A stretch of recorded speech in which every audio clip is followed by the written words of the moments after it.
Assalamualaikum warahmatullahi wabarakatuh. Selamat pagi bagi kita semua. Mudah-mudahan Bapak Ibu peserta short course International Short Course FAI UAD hari ini semuanya dalam keadaan sehat, bahagia, dan tetap semangat untuk mengikuti rangkaian acara International Short Course Fakultas Agama Islam Universitas Ahmad Dahlan tahun 2024. Yang hari ini telah memasuki hari keempat.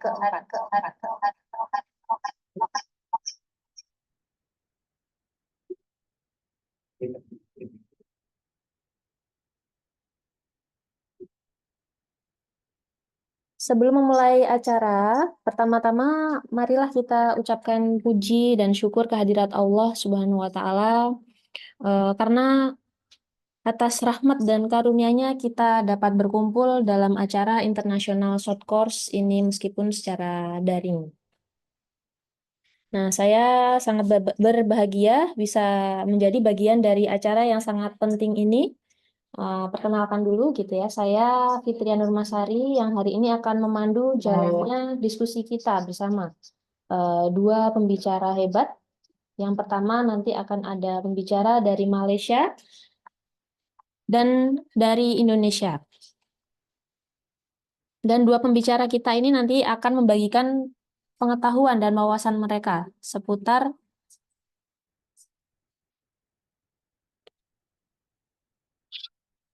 yang zoomnya aja. Oh ini dimatiin berarti. Jangan close aja. Oh, gini, jadi terganggu. Ini jangan keluar aja.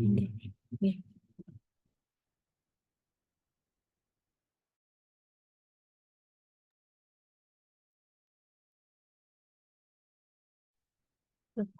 Mohon maaf ada sedikit kendala. Oke, kita lanjut lagi, Bapak Ibu. Sebelum kita mulai, izinkan saya menyampaikan sedikit pengantar gitu ya untuk acara di hari ini yang bertemakan gitu ya tentang perkembangan era kecerdasan buatan atau artificial intelligence yang sangat berpengaruh pada kajian Islam dan ekonomi Islam di hari ini. Baiklah, Bapak Ibu peserta International Short Course Islamic Fakultas Agama Islam Universitas Ahmad Dahlan, tanpa berpanjang lebar lagi, mari kita mulai sesi ini dengan memperkenalkan pembicara pertama kita. Oke, pembicara pertama kita ada Ibu Dr. Suryani Sudi. Apakah sudah hadir Ibu Suryani? Ya, saya sudah ada. Alhamdulillah. Sehat Ibu? Alhamdulillah. Alhamdulillah. Nah, Ibu Suryani Sudi ini adalah seorang timbalan dekan akademik dan pengantar bangsaan Fakulti Pengajian dan Peradaban Islam University Islam Selangor, Malaysia. Nah, beliau adalah seorang ahli di bidang kajian hadits dan teknologi aplikasi Islam. Hari ini beliau akan menyampaikan materi yang sangat menarik tentang Hadith Term Dictionary Application, sebuah inovasi yang memungkinkan kita untuk mengakses dan memahami istilah-istilah penting dalam hadits secara lebih mudah melalui teknologi aplikasi. Kepada Ibu Dr. Suryani Sudi, kami persilahkan untuk menyampaikan materi.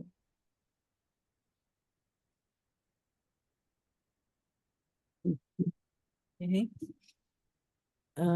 Bismillahirrahmanirrahim. Sebentar ya.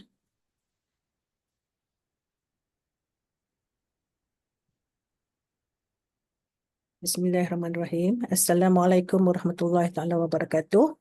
Dengar ke suara saya? Terdengar, Ibu? Dengar kan? Ya, terdengar jelas. Alhamdulillah.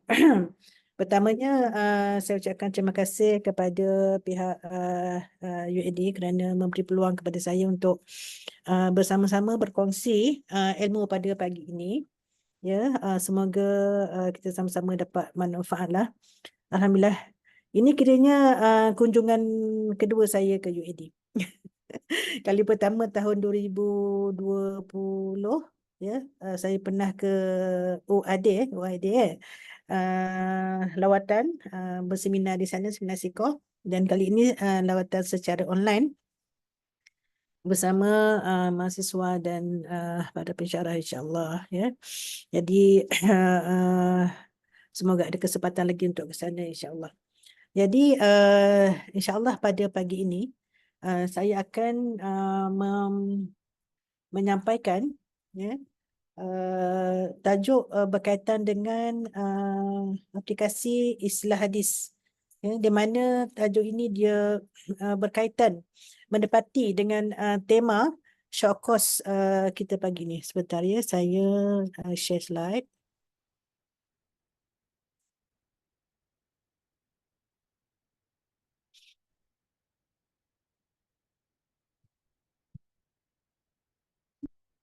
Nampak ya?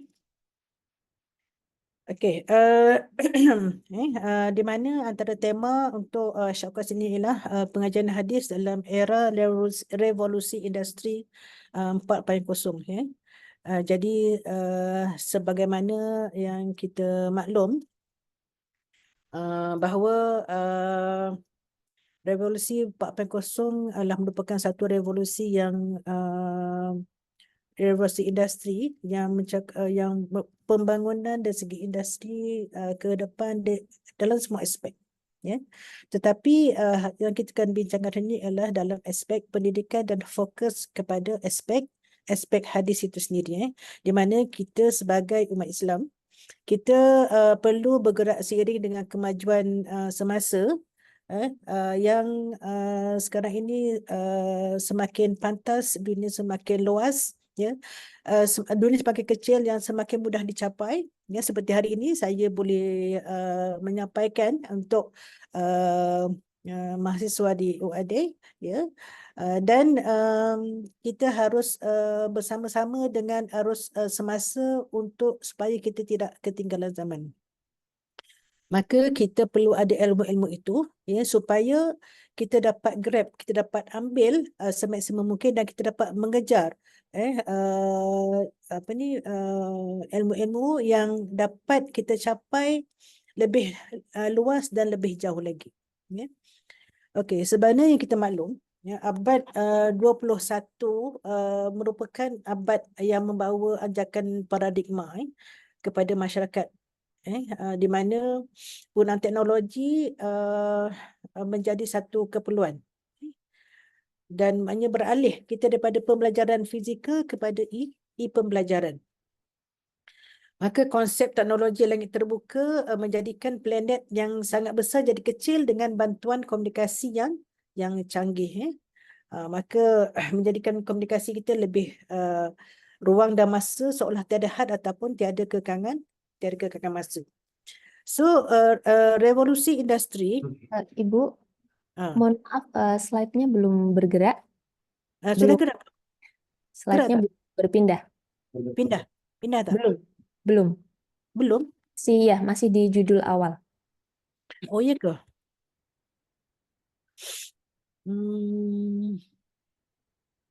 Kalau ikutkan di sini saya sudah bergerak ni. Apakah boleh kami bantu untuk share screen? Boleh. Oh, baik. Terus saya stop share.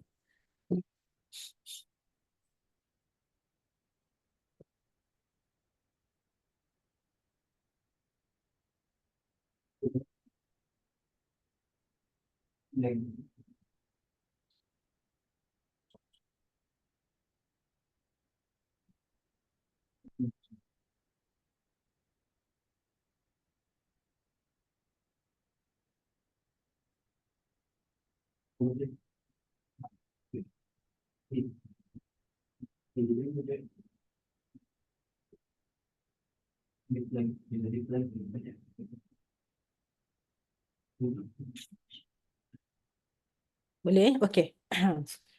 Slide seterusnya. Next slide. So, next slide. Next slide. Revolusi industri 4.0 ini dia sangat berkait rapat dengan pembangunan teknologi berasaskan digital, internet dan cyber, di mana tak terkecuali dalam bidang pendidikan ya. So kehidupan manusia akan jadi lebih mudah dengan bantuan alatan dan robot yang bakal menjadi teman yang akan menguruskan pekerjaan hal ehwal tugasan seharian. Okay, next.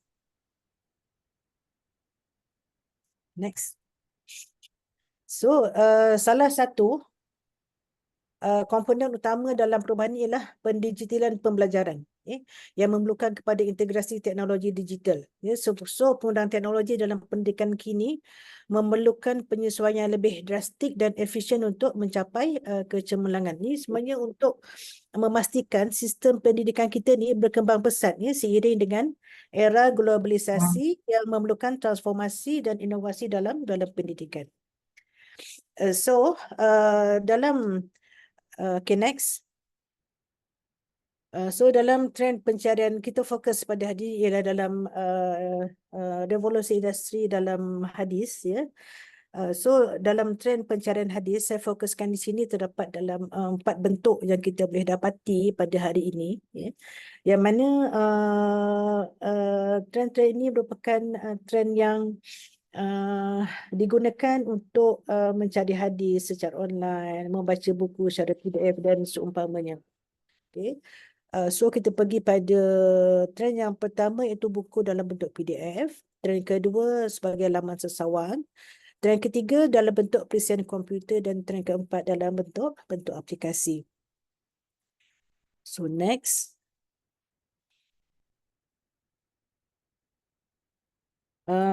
Okay. Bentuk PDF ataupun buku ataupun dinamakan sebagai e-book. Okey, kita sedia maklum bahawa karya-karya ilmuwan masih dicetak dan masih dijalankan tahqiq dan seumpamanya lah, dan masih lagi berjalan sehingga kini, dan memang dicetak dalam bentuk buku, dalam bentuk berjilid, dan ada tulisan lah. Tetapi kecanggihan teknologi sekarang ini memperkenalkan kaedah baru dalam penyimpanan naskah bagi karya-karya hadis dalam bentuk e-book. E-book ni kita boleh namakan sebagai buku elektronik, atau bukan satu medium penyampaian maklumat yang merujuk kepada penggunaan data elektronik. So kebanyakan e-book ni didatangkan dalam bentuk fail PDF.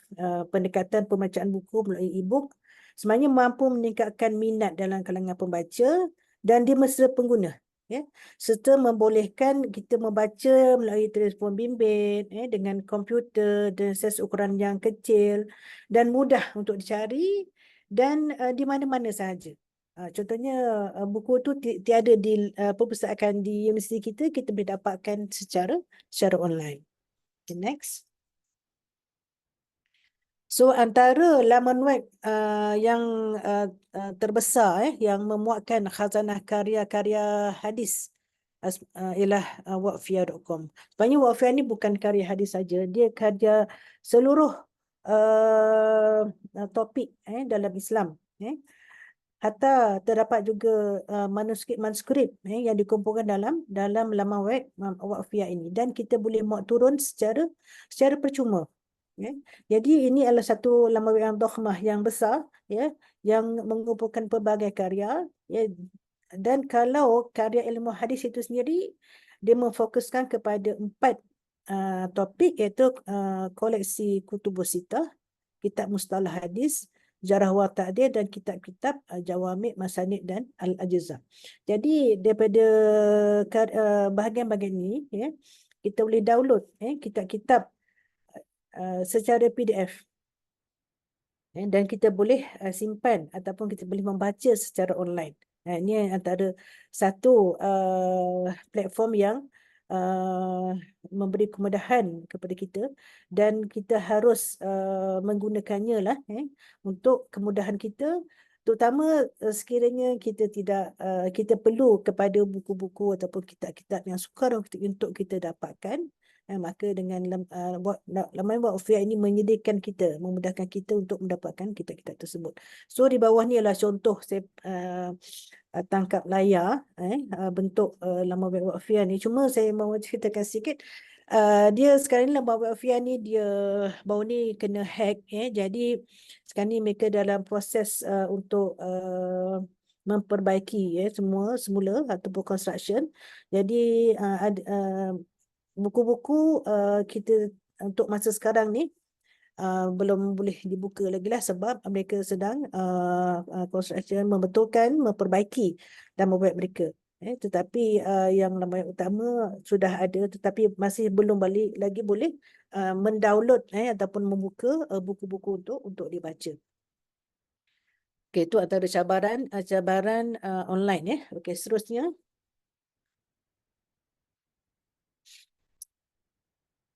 Okey, kemudian laman sesawang. Laman sesawang ataupun kita kata laman web. Jadi, Khadir Ahmad, pensyarah daripada Universiti Melayu menegaskan bahawa penggunaan laman web ni merupakan satu usaha penting untuk perkembangan pengajian hadis dan proses pembelajaran. So, kerana internet jadi tempat rujukan yang cepat dan pantas serta menyediakan platform kepada kepelbagaian maklumat berkaitan hadis. So, antara yang terkenal ialah Islam Web. Malah kajian daripada Misbahul Haq menjelaskan bahawa laman web merupakan penyokong terbaik untuk pengajian hadis. Sebab sebahagian besar laman web Islam telah diwujudkan dengan matlamat untuk menyebarkan maklumat dan pengetahuan tentang hadis dan ilmunya. Jadi saya petik daripada Dr. Hafiz Suradi yang menyatakan bahawa sebab ada timbul bolehkah kita terima laman web ini sebagai rujukan kita dan seumpamanya, Dr. Hafiz Suradi merupakan ketua unit hadis INHAD di UIS, mengatakan bahawa penerimaan terhadap satu-satu laman web hadis adalah menggunakan kaedah pakai usul fiqh iaitu talaqi bil-qabul. Kaedah talaqi bil-qabul adalah satu kaedah yang bermaksud apabila satu maklumat itu diterima oleh orang ramai atau sangat ramai, maka ia menjadi satu bukti ataupun qarinah yang menunjukkan bahawa maklumat tersebut adalah betul. Ialah kaedah usul fiqh. Kaedah talaqi al-qabul ialah kaedah usul fiqh. Walaupun talaqi al-qabul ni rendah sedikit berbanding mutawatir, namun ia adalah satu penerimaan umum. Menurut Dr. Hafiz juga, usaha ini dibuat bukan baru, maknanya usaha membina laman web ni bukan baru 5-6 tahun, malah ialah usaha sejak 30 tahun yang lalu. Hampir 30 tahun lalu. Maka kesalahan dan kesilapan mungkin dah berlalu dan kesilapan mereka pun dah jadi semakin sedikit. Terutama laman web besar. Contohnya Islam Web, Dora.net, Sona Online dan seumpamanya, itu laman web yang ada autoriti untuk kita mencari hadis dan kita mentakhrij hadis. Okey, seterusnya. So, antara laman yang terkenal adalah Islam Web. So, sebelum saya masuk pada aplikasi, saya perkenalkan secara umum dulu ya. Sudah nak masuk 9:30 dah. Jadi, next slide. So, laman web ini adalah merupakan Islam Web Ahli Sunnah wal Jamaah ya. Jadi, dia bukan saja ilmu hadis tapi juga ilmu yang lain ya.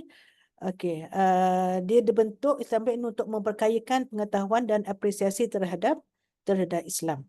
Okey. Islam Web mengenengahkan segala segmen masyarakat berlandaskan manhaj Ahli Sunnah wal Jamaah. Okey, next. So, Islam Web ni dia bukan saja ilmu hadis tapi semua ilmu fiqh, ilmu akidah, dan dia menyediakan buku-buku untuk boleh kita baca, download dan kita boleh baca secara online dan kita boleh mentakhrij. Jadi Islam Web ni sebenarnya untuk bidang hadis dia sebuah laman web takhrij yang bersifat takhrij sebenarnya. Jadi dia menyerajui salah satu kategori pemakaian hadis yang bersifat pembelajaran. Okey, jadi berdasarkan kepada perkhidmatan carian tersebut, Islam Web memenuhi kriteria ilmu takhrij al-hadis. Pertama, kena pasti kedudukan letak sesebuah hadis dalam sumber dia di mana. Kedua, kena pasti perawi hadis melihat kedudukan mereka. Ketiga, mengumpulkan sanad bagi sesebuah hadis. Keempat, mengenal pasti darjat dan status hadis. Kelima, mengenal pasti keadaan hadis dan jenis-jenisnya. Keenam, membezakan al-muhmal yang terdapat dalam sanad hadis. Dan ketujuh, mengenal pasti perawi yang bersendirian dalam meriwayatkan hadis. So, ini keistimewaan laman web dalam aspek takhrij yang menunjukkan dia menepati disiplin ilmu takhrij al-hadis. Okey, seterusnya. Ini contoh laman web kalau kita buka. Contoh paparan laman web. Okey, seterusnya. Next. Perisian komputer. So, yang keempat, 10 carian melalui perisian komputer. So, antara software ataupun perisian komputer yang sangat terkenal adalah Maktabah Syamilah. Maknanya kita install di dalam laptop kita, bukan kita cari secara online. Maknanya kita simpan data dia di dalam komputer kita. So, kalau Maktabah Syamilah ni hampir keseluruhan rujukan dalam bidang hadis. Bukan bidang hadis saja, tapi semua aspek bidang. Fiqh, akidah. Kalau kita buka, kalau siapa pernah buka ya, dia mengumpulkan sangat banyak sumber-sumber hadis dan juga sumber-sumber Islam yang lain. Dan dia memudahkan kita lah untuk kita mendapatkan buku secara PDF. Okey, seterusnya dan yang keempat, aplikasi mudah alih. So ini kita fokus kepada perbincangan kepada hari ini, iaitu aplikasi mudah alih. Aplikasi mudah alih ni yang mana yang kita download, kita install di mobile apps yang merupakan program yang boleh kita buka di mana-mana saja pada bila-bila masa, dan sekarang ni menjadi satu trend pelbagai sebenarnya bentuk macam hadis 40, hadis Imam Bukhari dimuatkan dalam bentuk aplikasi mudah alih. So dia akan meningkatkan motivasi serta sangat mudah digunakan dengan ciri-ciri yang sangat menarik. Okay, seterusnya. Okey, apabila kita berbincangkan tentang aplikasi mudah alih, ia adalah berkait dengan aim pembelajaran. Apakah itu aim pembelajaran? Aim pembelajaran maksudnya aim ni mobile pembelajaran secara mobile.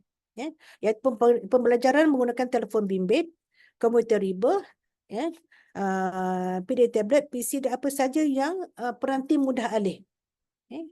Okey, ialah teknik pembelajaran yang membolehkan pembelajaran dilakukan pada bila-bila masa. Dan dia sebenarnya dapat memenuhi keperluan pembelajaran sebab dia dapat menyediakan akses dengan cepat dan mudah serta di mana-mana sahaja. So, penyepaduan teknologi pendidikan boleh mewujudkan persekitaran menarik, interaktif dan meluas. So, aku lagi ngopo lagi ini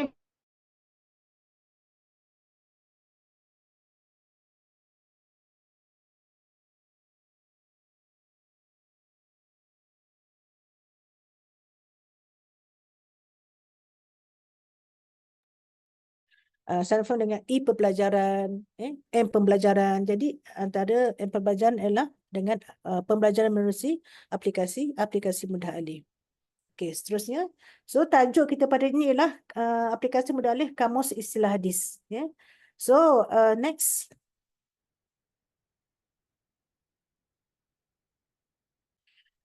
So kamus seperti kita maklumlah dia beri takrif kepada beberapa tajuk-tajuk ataupun perkara-perkara kita maklumat, memberikan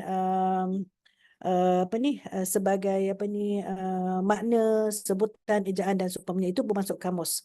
Istilah pula kalau definisi kamus Dewan, perkataan ataupun satu rangkai kata yang menyatakan sesuatu yang betul, tepat dan sesuai dalam satu bidang ilmu pengetahuan, pekerjaan ataupun kesenian. Okey, seterusnya. So, kepentingan. Apakah kepentingan ilmu kamus istilah ni? Kamus istilah ni merupakan rujukan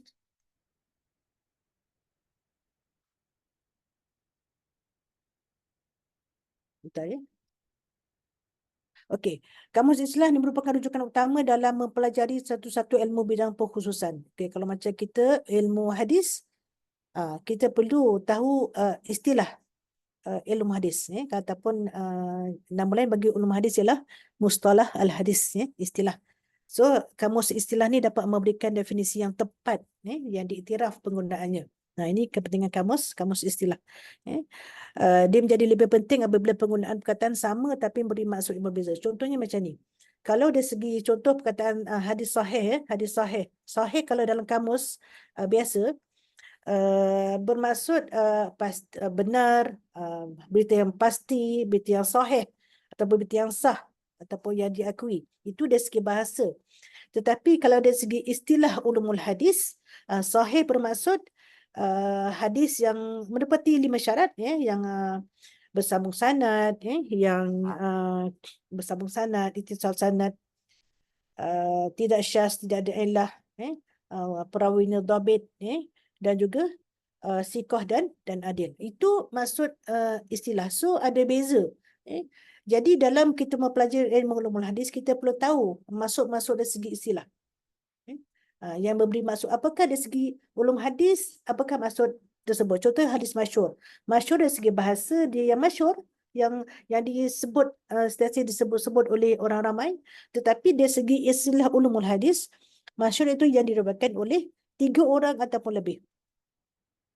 Nampak kan perbezaan dia dari segi bahasa dan juga dari segi istilah. So sangat penting kamus istilah ini, dan dalam ulumul hadis sangat banyak istilah-istilah yang perlu dihuraikan, yang perlu dihuraikan, ya. Jadi oleh demikian untuk next contohnya, ya. Ini okey, kamus istilah hadis yang diterbitkan oleh INHAD di UIS, ya, Pusat Kajian Hadis, terdapat dalam versi bercetak kamus istilah ini, ya. Dalam versi bercetak yang ada hampir dalam 2000 istilah hadis di dalamnya, ya. Jadi dia kamus yang mengumpulkan istilah dalam disiplin ilmu hadis yang memberikan pencerahan terhadap istilah yang sukar untuk difahami. Kalau kita buka akan jumpa pelbagai perkataan istilah apabila kita belajar ulum hadis ataupun kita menelusuri ulum hadis ataupun hadis-hadis, kita akan jumpa istilah-istilah. Jadi kamus ini memberikan takrifan dari segi istilah, apakah maksud yang dimaksudkan dalam aspek ataupun dari segi ulumul hadis. So sebenarnya bagi seorang pelajar ataupun kita dalam bidang ulum hadis, kita perlulah memiliki pada ini, ataupun kalau kita mengajar ulum hadis dan seumpamanya, kamus ini sangat membantu kita untuk inilah membantu kita lah dalam memahami lagi ulumul hadis. So kamus ni sebenarnya ditulis dalam bahasa Arab asalnya, bertajuk Mu'jam al-Mustalahat al-Hadithiyah, cetakan dari Ibn Katsir, tetapi telah diterjemahkan oleh INHAD, ya, di UIS, dan disusun oleh Abdul Majid Ghori, dengan kumpulan-kumpulan penulis serta penterjemah daripada INHAD sendiri, antaranya Dr. Hafiz Sarawi itu sendirilah. Okay, next.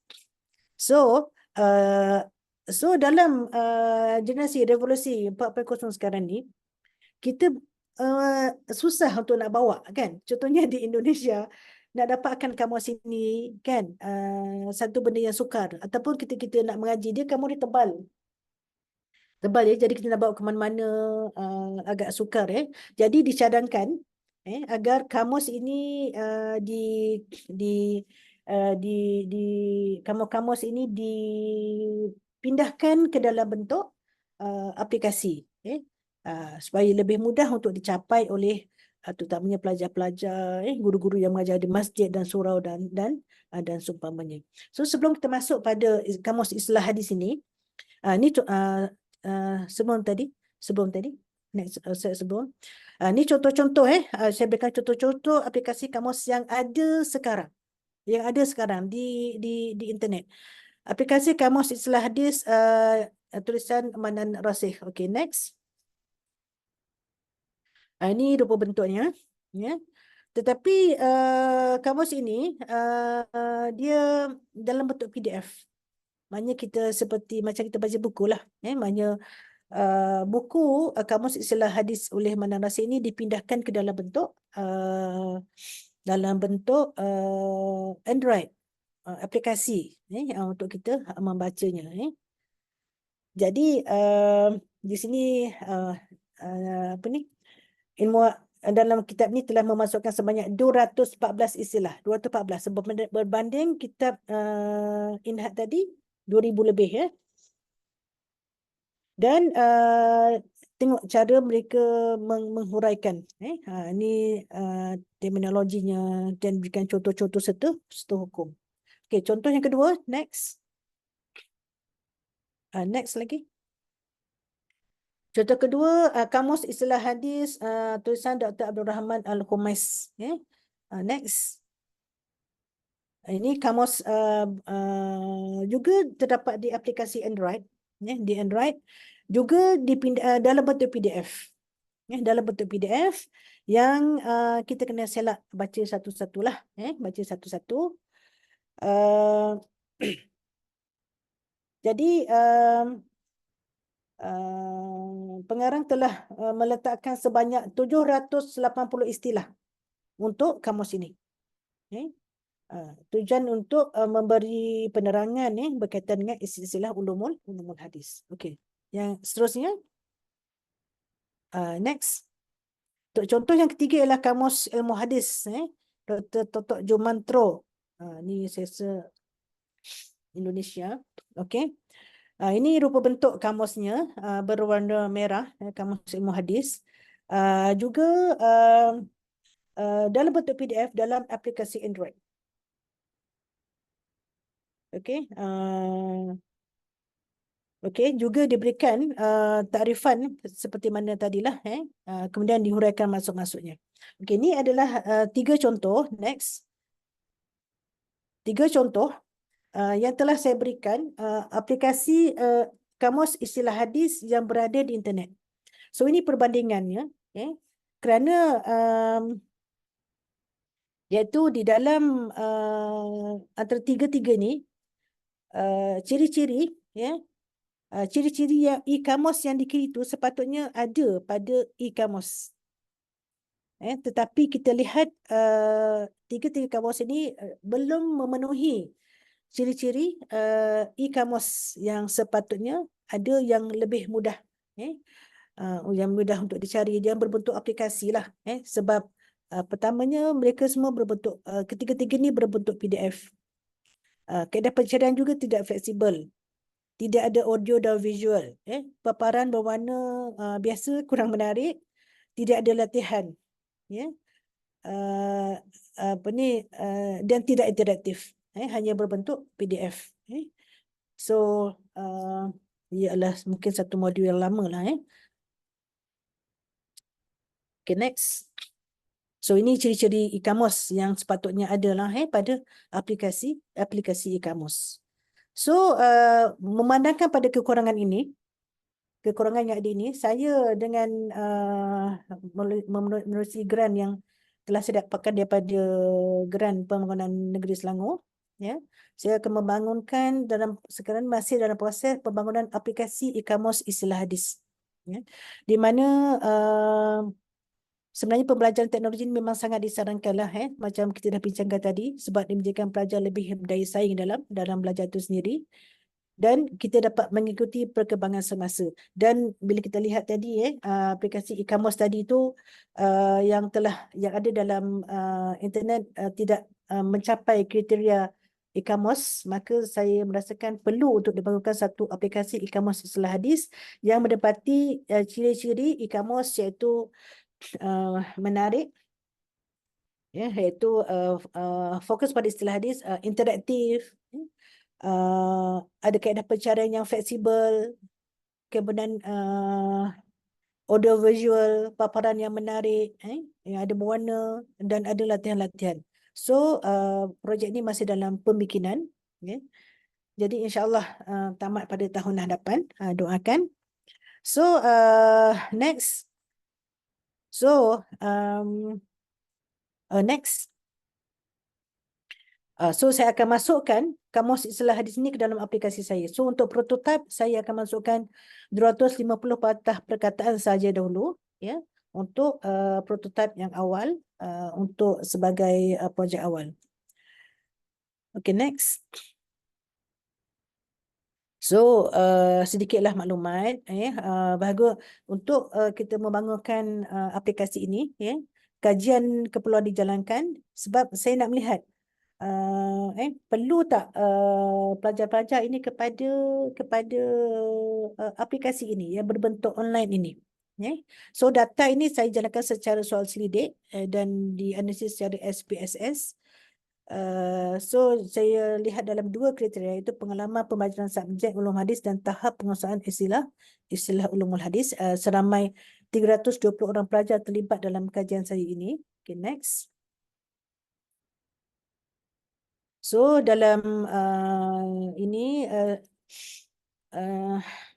dapatan menunjukkan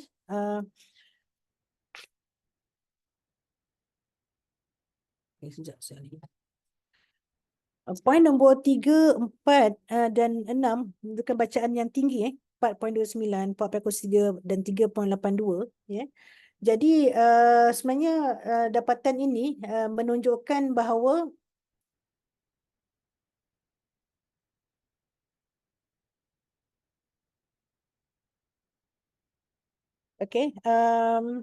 pembelajaran teknologi ni kan, mereka pelajar telah mengadun pembelajaran secara teknologi dalam pengajian mereka, dan mereka juga menggunakan aplikasi mudah alih dalam subjek ulumul hadis. So maksudnya dalam pembelajaran ulumul hadis mereka dah ada menggunakan aplikasi dalam belajar ulum hadis dan untuk membantu sebagai bahan bantu pelajaran dalam mereka memahami subjek ulumul hadis. Okey. Dan untuk dapatan yang kedua, penguasaan penguasaan pelajar terhadap istilah ulumul hadis ya. Bacaan juga menunjukkan pada nombor 6 nombor 6 dan nombor 7 saya memerlukan aplikasi mudah alih untuk memahami istilah ulumul hadis. Bacaan menunjukkan bacaan 4.21 tinggi dan juga pembelajaran menggunakan aplikasi mudah alih dan efektif, bacaan pada 4.10 juga tinggi. Jadi dapatan ini menunjukkan memang sangat perlulah kepada pembinaan aplikasi ulumul hadis yang akan saya bangunkan yang akan menjadi pemudah cara untuk pelajar, untuk pengajar APT itu sendiri untuk mengakses kamus istilah hadis secara mudah, cepat dan di mana-mana sahaja. Di mana-mana sahaja. Okey, sebagai penutupnya.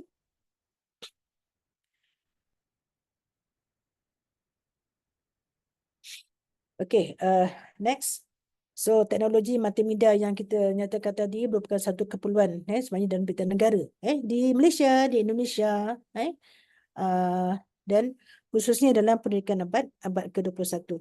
So, teknologi maklumat dan multimedia dalam pendidikan abad 21 ni harus digunakan untuk para pengajar dan juga para pelajar sebab dia berpotensi meningkatkan kualiti proses pengajaran dan pembelajaran dan supaya kita tidak ketinggalan dengan dunia sekarang. Ya. Tambahan pula kecanggihan teknologi multimedia dah mengubah cara belajar, cara mendapatkan pengetahuan. So, kemunculan teknologi multimedia dalam era pendidikan memberikan keyakinan bahawa keyakinan baru kerana ia dapat meningkatkan keberkesanan proses pengajaran dan juga pembelajaran. So, itu saja penyampaian daripada saya. Sekian. Assalamualaikum warahmatullahi wabarakatuh. Waalaikumsalam warahmatullahi wabarakatuh. Baik, terima kasih Ibu atas materi yang sangat luar biasa insightful ya mengenai penerapan teknologi dalam kajian hadits gitu ya. Dan aplikasi yang sudah disebutkan oleh Ibu Suryani Sudi tadi sangat bermanfaat untuk kita karena ke depan kan pasti semuanya akan beralih ke teknologi gitu, termasuk juga dalam hal kamus di ilmu hadis gitu ya. Dan tadi juga Ibu Suryani Sudi menjelaskan bahwasannya dari kamus-kamus yang ada itu memiliki kelemahan-kelemahan sehingga memunculkan ide untuk ada penelitian gitu ya Ibu ya. Dan mudah-mudahan nanti penelitiannya Ibu Dr. Suryani Sudi bisa lancar gitu ya, menemukan aplikasi terbaru yang lebih eh, memenuhi kebutuhan dari pelajar di bidang ilmu hadis. Oke, selanjutnya kita akan beralih ke sesi tanya jawab. Saya persilahkan 3 sampai 4 orang untuk menyampaikan pertanyaannya di sesi kali ini. Silakan. Bisa raise hand. Oke, sudah ada 1. Bapak Fadlur Rahman. Silakan.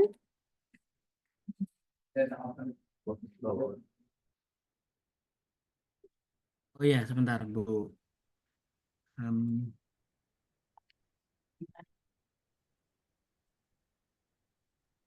Bismillah.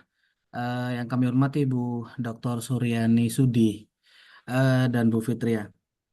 Em, Tadi saya tertarik Bu tentang hadis itu. Saya dulu pernah eh, punya pengalaman dengan teman gitu ya. Diskusi tentang Maktabah Syamilah yang tadi Bu Dr. Suryani jelaskan gitu.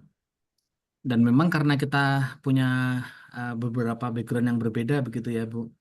Akhirnya apa yang saya sampaikan itu tidak diterima. Jadi alasannya itu Maktabah Syamilah itu hanya aplikasi dan tidak sesuai dengan apa hal yang bisa dipertanggungjawabkan begitu.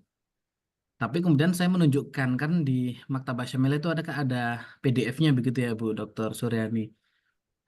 Saya sampaikan ini kuat, aplikasi ini hanya membantu untuk mencari dan nanti bisa sampai ke buku aslinya gitu, kitab aslinya Kutubut Tis'ah begitu. Tapi tetap tidak bisa nerima. Nah, itu satu saran dari Bu Dr. Suryani Sudi, bagaimana apakah itu betul-betul bisa dipertanggungjawabkan secara akademik atau em, ya memang ya ditolak pun nggak apa-apa, namanya juga akademik begitu ya. Itu pertama. Kemudian kedua, saya pernah mengkaji juga Bu Dr. Suryani Sudi, em, agak bingung juga terkadang sampai ke arah yang lebih detail gitu ya. Islam Web, kemudian tadi Maktabah Syamilah. Saya juga pernah menggunakan ensiklopedia hadis. Kemudian saya juga pernah menggunakan aplikasi Jawamiul Kalim itu. Cuman yang terkadang jadi kendala itu ketika penelusuran sanad. Jadi sanad perawi itu bagaimana dikatakan apakah ini betul-betul tersambung atau terputus. Tadi kan Ibu Dr. Suryani Sudi menjelaskan ada apa hadis yang wala illah wala syadzah gitu ya, tidak ada ilat dan tidak ada cacat begitu ya. Itu saja Bu Dr. Suryani Sudi. Terima kasih Bu Fitria. Saya jawab terus ke? Silakan Ibu untuk langsung So- dijawab. Soalan pertama berkaitan dengan pendirian ya. Bagi saya itu pendirian masing-masing. Cumanya bila dengan adanya laman web ataupun yang ada sekarang ini, sebenarnya dia memudahkan kita. Ya, memudahkan kita untuk kita dapat capai hadis ataupun buku-buku secara lebih cepat. Dan sebenarnya kalau kita tengok dalam Islam Web, dia dalam Maktabah Syamilah, dia nyatakan buku tu terbitan mana, tulisan siapa, tahun bila. Dia nyatakan maklumat tentang buku yang di-upload. Dalam Maktabah Syamilah, dalam Islam Web, di sini dinyatakan siapakah penulis buku tersebut dan cetakan di mana, tahun berapa. Jadi sebenarnya maklumat PDF tu ada, menyatakan sumbernya. Maksudnya sebab itu laman web ini dia laman web authority dan dia bertahan lama. Kerana dia adalah laman web yang kita boleh percayai. So kalau mereka tak nak terima tu, saya rasa tu atas pendirian masing-masing. Daripada masing-masing sebab mungkin masih ada lagi sebenarnya beberapa hatta di sini pun yang masih kurang percaya dengan laman web ini. Tapi mungkin kalau mereka dah explore, bagi saya kalau dia dah tengok, dah explore kan, sebenarnya benda tu sebenarnya dia akan yakinlah bahawa sebenarnya laman tersebut bukanlah didatangkan tanpa rujukan ataupun tanpa merujuk kepada kitab yang asal, tetapi mereka bila nak naik kitab-kitab terbuah di hadis, mereka akan berikan rujukan kepada kitab yang asal. Hatta kalau kita tengok takhrij hadis ni, bila diberikan contoh Islam Web, bila ditakhrijkan hadis tu, kalau kita buka dengan kitab asal, kita akan menemui cara yang sama. Mungkin tadi saudara siapa tadi ya, Fadul Rahman ya, Fadullah, saya tak ingat.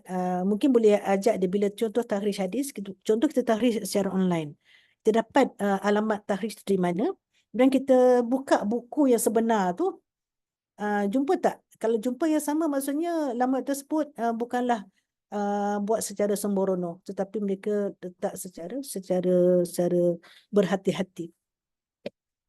Soalan kedua saya dah lupa lah berkaitan apa ya.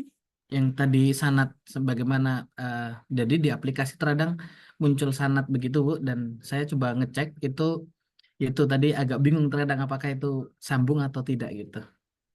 Okey, kalau kita berkaitan dengan sanad dan seumpamanya. Kita kalau contoh kita lihatlah kan, kalau hadis tu memang dah daripada Bukhari ataupun Muslim, ya, so dia memang sahih lah, so kita tak perlu petikai lah. Kalau nak tengok sanad tu, kita kena belajar satu ilmu lain pula lah, ilmu dirasah asanid, kan, untuk kita melihat sanad-sanad tersebut. Tetapi kalau dalam Islam web contohnya, macam seperti saya nyatakan tadi, dia ada nyatakan berkaitan dengan rantaian sanad, dan dia akan bagi by data perawi itu sendiri. Perawi itu sikoh ataupun tidak sikoh, kan. Jadi secara langsung kita boleh dirasah asanid daripada laman web itu sendiri. Jadi sebenarnya dia memberikan maklumat yang lengkap. Dia bukan sekadar memberikan hadis, tetapi dia juga memberikan maklumat tentang perawi itu sendiri, latar belakang dia, kalau ulama tentangnya dan seumpamanya. So kita boleh mendapat maklumat lah daripada itu, dan kita kena kajian. Dan contoh kalau macam Sona Online, dia memang terus memberikan darjat hadis tersebut. Pernah buka tak Sona Online? Dia terus memberikan darjat hadis tersebut. Dan kalau Dora.net pun dia terus memberikan darjat hadis. Jadi dia membantulah untuk mendapat darjat hadis secara lebih cepat. Wallahu alam. Terima kasih Bu Dokter.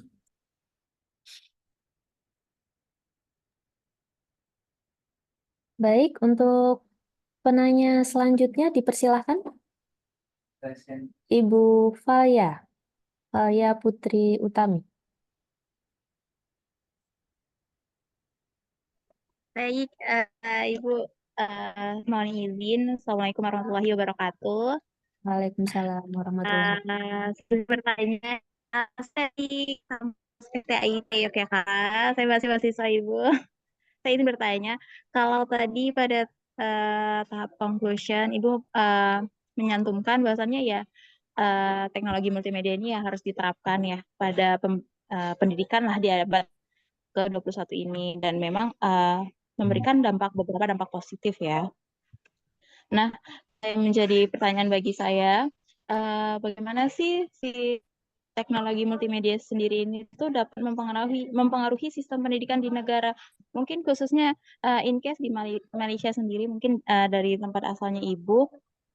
Lalu kalau tadi kita berbicara tentang dampak positifnya, ada nggak sih dia tuh memiliki potensi nggak sih untuk memiliki dampak negatif gitu? Jadi apakah dia perlu dikembangkan atau bagaimana? Gitu. Itu saja sih, Bu. Terima kasih. Maksudnya adakah Iya, dia berpotensi untuk memunculkan dampak negatif atau bagaimana? oh, okey. Okey, dalam kita tidak nafikan lah kan, dalam sesuatu perkara ada positif dan juga ada negatifnya lah ya. So kalau kita lihat dari segi positifnya, macam saya katakan tadi ya, dia memberikan satu nilai tambah lah ya, tapi tanpa kita mengurangkan cara belajar yang asli, secara konvensional, tanpa kita mengurangkan. Dia memberikan satu nilai tambah dan menyebabkan kita ini bergerak seiring dengan keadaan ataupun situasi semasa yang ada sekarang. Tetapi ya, dan menyebabkan kita ini ialah bila dengan dunia global tu dia akan lebih dapat lebih cepat, lebih mudah dan seumpamanya.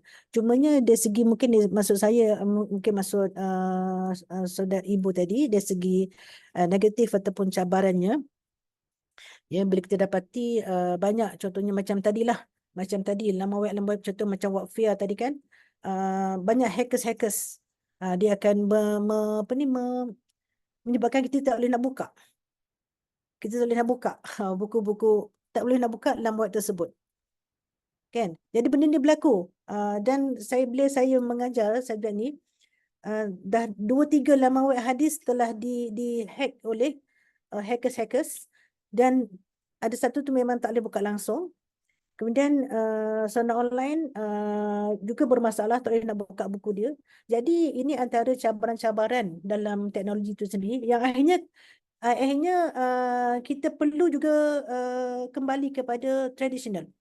Jadi bermaksud, walaupun kita belajar dari contohnya kita takhrij secara online, kita perlu juga dikuatkan.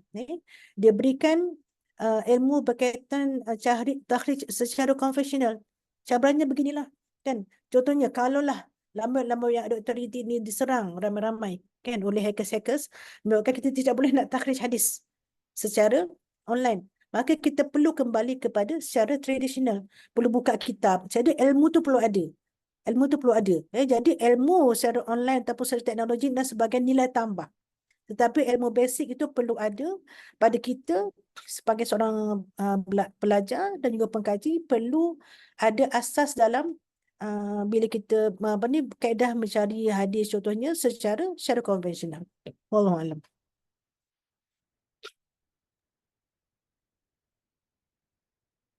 Bagaimana Mbak Faya, apakah ada yang ingin disampaikan lagi?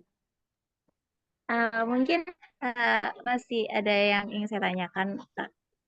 Kan nanti apa namanya, ya dalam pengimplementasiannya ini ya, apakah itu nanti dapat kesenjangan gitu Ibu, atau diskriminasi akses antara ya mahasiswa yang dengan latar belakang ekonomi dan sosial yang berbeda gitu loh.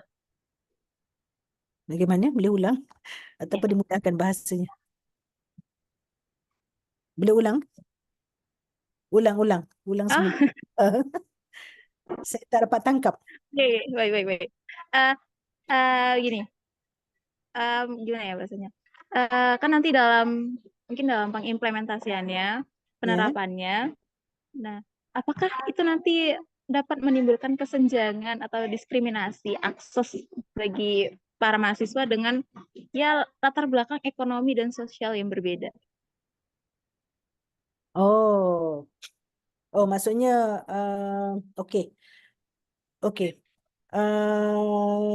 Apabila kita nak pergi kepada contoh macam tadi saya bawakan kepada online, kan, buku-buku online seumpamanya, mereka perlu ada asas lah dalam ilmu agama, dan contohnya dalam ilmu hadis itu sendiri, kan, maknanya mereka tidak boleh buka dan terus dapat dan terus mendatangkan konklusi daripada latar sekiranya mereka daripada latar belakang beza. Maksudnya mereka perlu ada ilmu asas berkaitan ilmu hadis. Maknanya tidak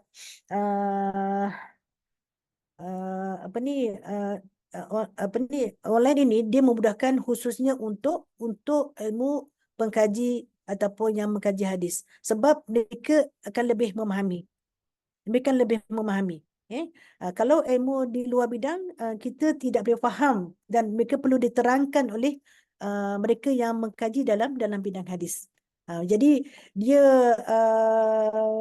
bukanlah kata-kata dia memudahkan belajar kepada orang yang bukan macam bidang ekonomi. Mereka orang bidang ekonomi sebenarnya mereka perlu belajar dulu tentang hadis itu sendiri, tentang ilmu hadis itu sendiri, barulah mereka boleh pergi dan barulah mereka boleh faham bagaimana nak mendapatkan hadis secara online dan bagaimana mendapatkan buku-buku secara online. Menjawab ke? Baik, terima kasih dokter sudah menjawab. Terima kasih. Sama. Alhamdulillah, ini mungkin terakhir kesempatan untuk satu orang penanya lagi. Dipersilahkan jika ada yang masih ingin bertanya, satu saja.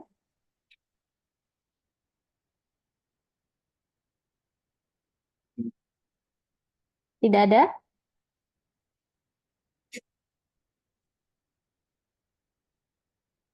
Oke, baik. Kalau tidak ada, mungkin untuk materi pertama sudah selesai, Ibu Dr. Suryani. Yes. Apabila masih ingin mengikuti forum ini, kami persilahkan. Tetapi kalau ada agenda lain, mungkin boleh untuk live terlebih dahulu, Ibu Dr. Suryani.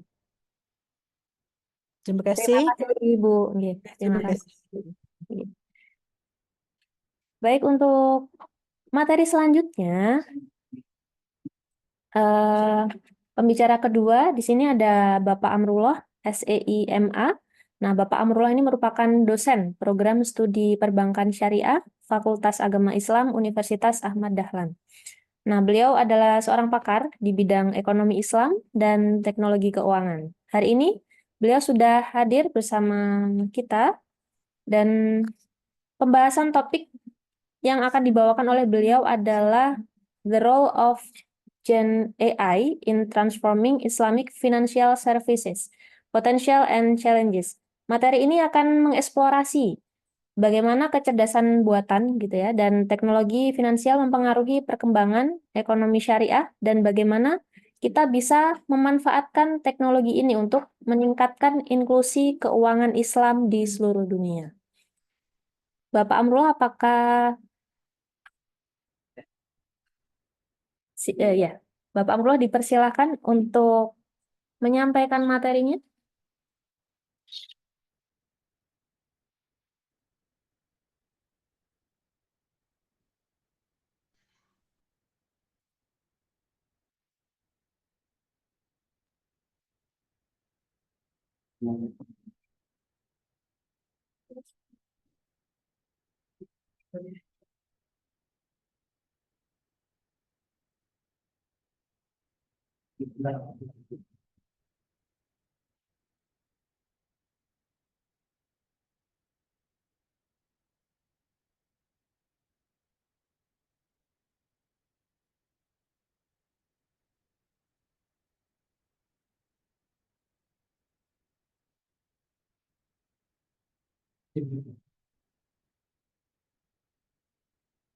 Baik, bismillahirrahmanirrahim. Assalamualaikum warahmatullahi wabarakatuh. Alhamdulillahirabbil alamin. Shalatu wassalamu ala asyrafil anbiya'il mursalin sayyidina Muhammadin wa ala alihi washabihi ajma'in amma ba'd. Pertama, yang kami hormati Ibu Dr. Suryani Sudi dari Timbalan Dekan Akademik dan Pengantarbangsaan Fakulti Pengajian dan Peradaban Islam Universitas Islam Selangor. Yang saya hormati Bapak Ibu sekalian yang mengikuti short course pada pagi hari ini. Pertama-tama marilah kita manjatkan puja dan bersyukur kehadirat Allah Subhanahu wa taala karena atas berkat limpahan rahmat dan karunia-Nya semata sehingga pada pagi hari ini kita diberikan kesempatan untuk berdiskusi mengenai satu topik yang hari-hari ini sebetulnya banyak kita bicarakan ya dan banyak kita temui dalam kehidupan sehari-hari. Khususnya yang akan saya angkat pada pagi hari ini berkenan mengenai bagaimana artificial intelligence atau yang kemudian kita singkat dengan AI atau dalam bahasa Indonesia diartikan sebagai kecerdasan buatan atau kecerdasan artifisial itu mempengaruhi Islamic Financial Services. Kemudian selanjutnya salam dan salawat tak lupa pula kita doakan, kita kirimkan atas junjungan Nabi Muhammad Sallallahu Alaihi Wasallam. Bapak Ibu sekalian yang saya banggakan dan saya hormati,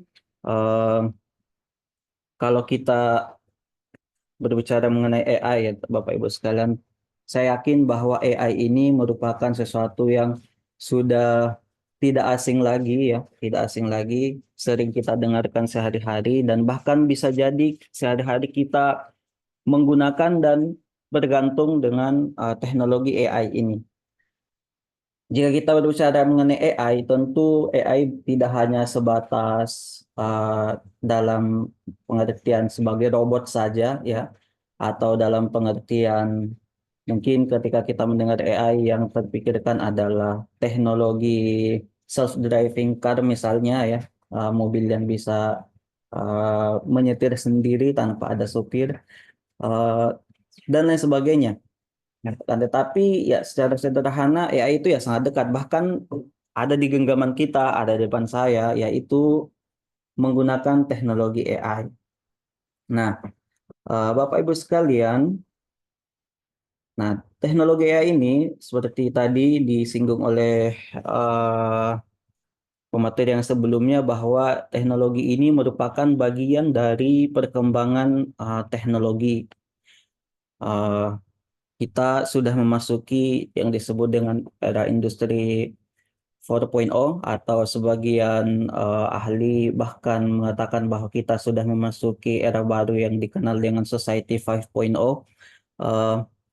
di mana artificial intelligence ini menjadi bagian yang sudah tidak bisa terlepas lagi atau sudah tidak bisa kita pisahkan lagi dalam kehidupan sehari-hari. Nah, Bapak Ibu sekalian yang saya hormati, AI ini ternyata ya ada dua jenis. Yang pertama disebut dengan predictive AI, kemudian yang kedua disebut dengan generative AI atau kita sebut sebagai predictive AI itu merupakan left brain-nya atau otak kirinya, kemudian generative AI itu adalah otak kanannya ya. Nah, predictive AI dan generative AI ini adalah dua pendekatan yang berbeda dalam penggunaan kecerdasan buatan, dan masing-masing jenis dua AI ini memiliki fokus dan aplikasi yang berbeda. Nah, yang pertama itu ada predictive AI, Bapak Ibu sekalian. Nah, predictive AI ini fungsi utamanya adalah, seperti namanya ya, digunakan untuk membuat prediksi berdasarkan data historis. Ini sering digunakan untuk mengidentifikasi pola, kemudian tren, dan kemungkinan kejadian di masa depan.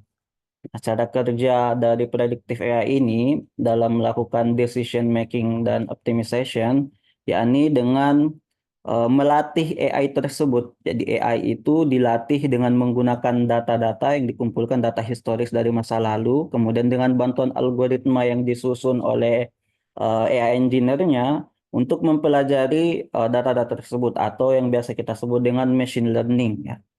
Nah, dengan mempelajari data tersebut, predictive AI ini ia dapat memprediksi secara akurat dari data-data masukan tersebut. Misalnya dia bisa memprediksi harga saham, volatilitas harga saham di pasar. Kemudian kalau dalam kehidupan sehari-hari dia bisa digunakan untuk memprediksi cuaca, kemudian deteksi risiko penyakit berdasarkan data medis dan lain sebagainya. Nah, di dalam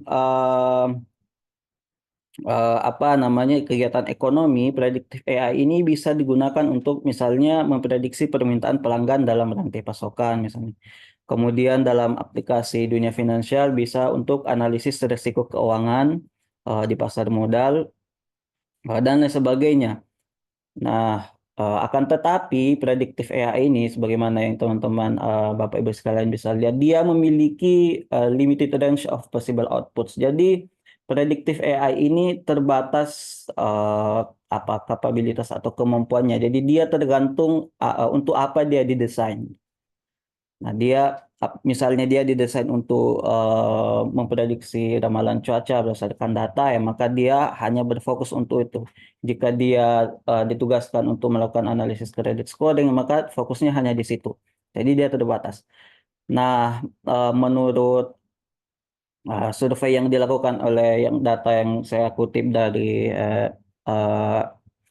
AC Ventures et al. Ya, tahun 2024, bahwa impact yang bisa ditimbulkan dari predictive AI ini adalah menambahkan 5% dari peningkatan workflow penyelesaian tugas di mana fokusnya itu pada membuat decision atau membuat keputusan. Nah, di lain sisi terdapat satu perkembangan AI ya yang lebih canggih lagi dibandingkan predictive AI. Jadi predictive AI ini sebetulnya sudah di dalam dunia keuangan ya, dalam dunia financial services itu sudah banyak digunakan ya. Sebelumnya sudah digunakan sebetulnya seperti yang sudah sebutkan tadi untuk analisis resiko, kemudian kredit scoring.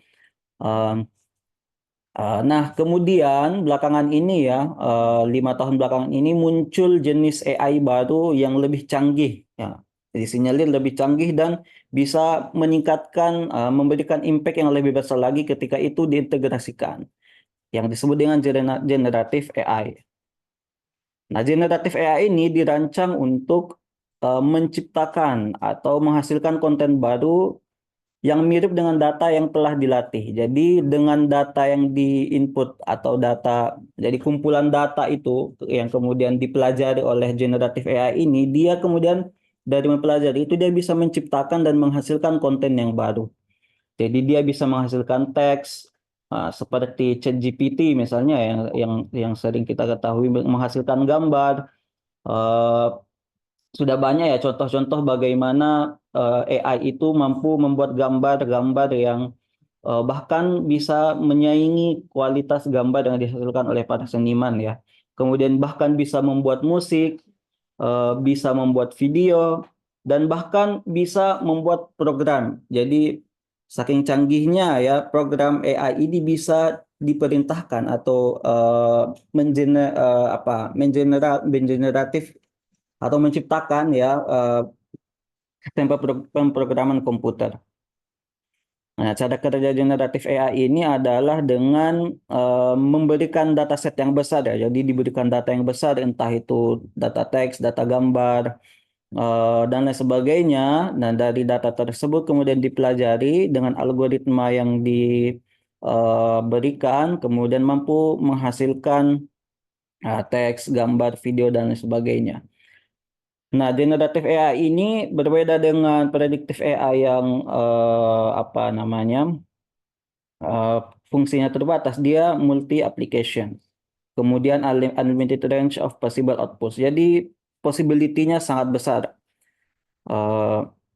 Nah, menurut survei dia bisa memberikan impact 50%. Ya, jadi jika generatif AI ini ya diintegrasikan ke dalam financial services, dia bisa menambah 50% dari employee task and workflows. Jadi sangat besar gitu ya impact yang bisa diberikan. Next.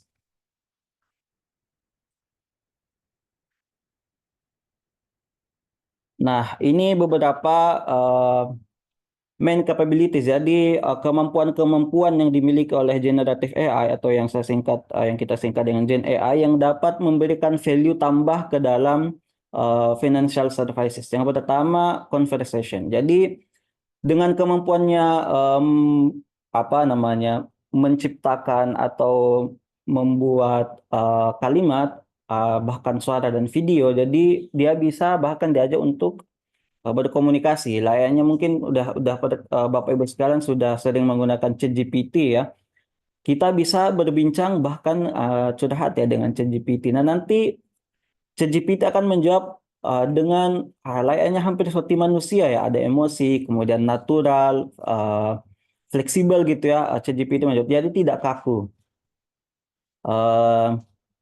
Kemudian dia bisa content generation and transcription. Jadi tadi udah disinggung ya bahwa ChatGPT atau AI, mohon maaf ya, Gen AI ini bisa menciptakan specific types of content yang kita inginkan ya, entah itu teks, kemudian gambar, video, audio, bahkan coding untuk programmer. Kemudian selanjutnya dia punya kemampuan summarization. Jadi dari sekian banyak data yang kita berikan kepada generatif AI ini untuk dipelajari, dia bisa menarik kesimpulan ya.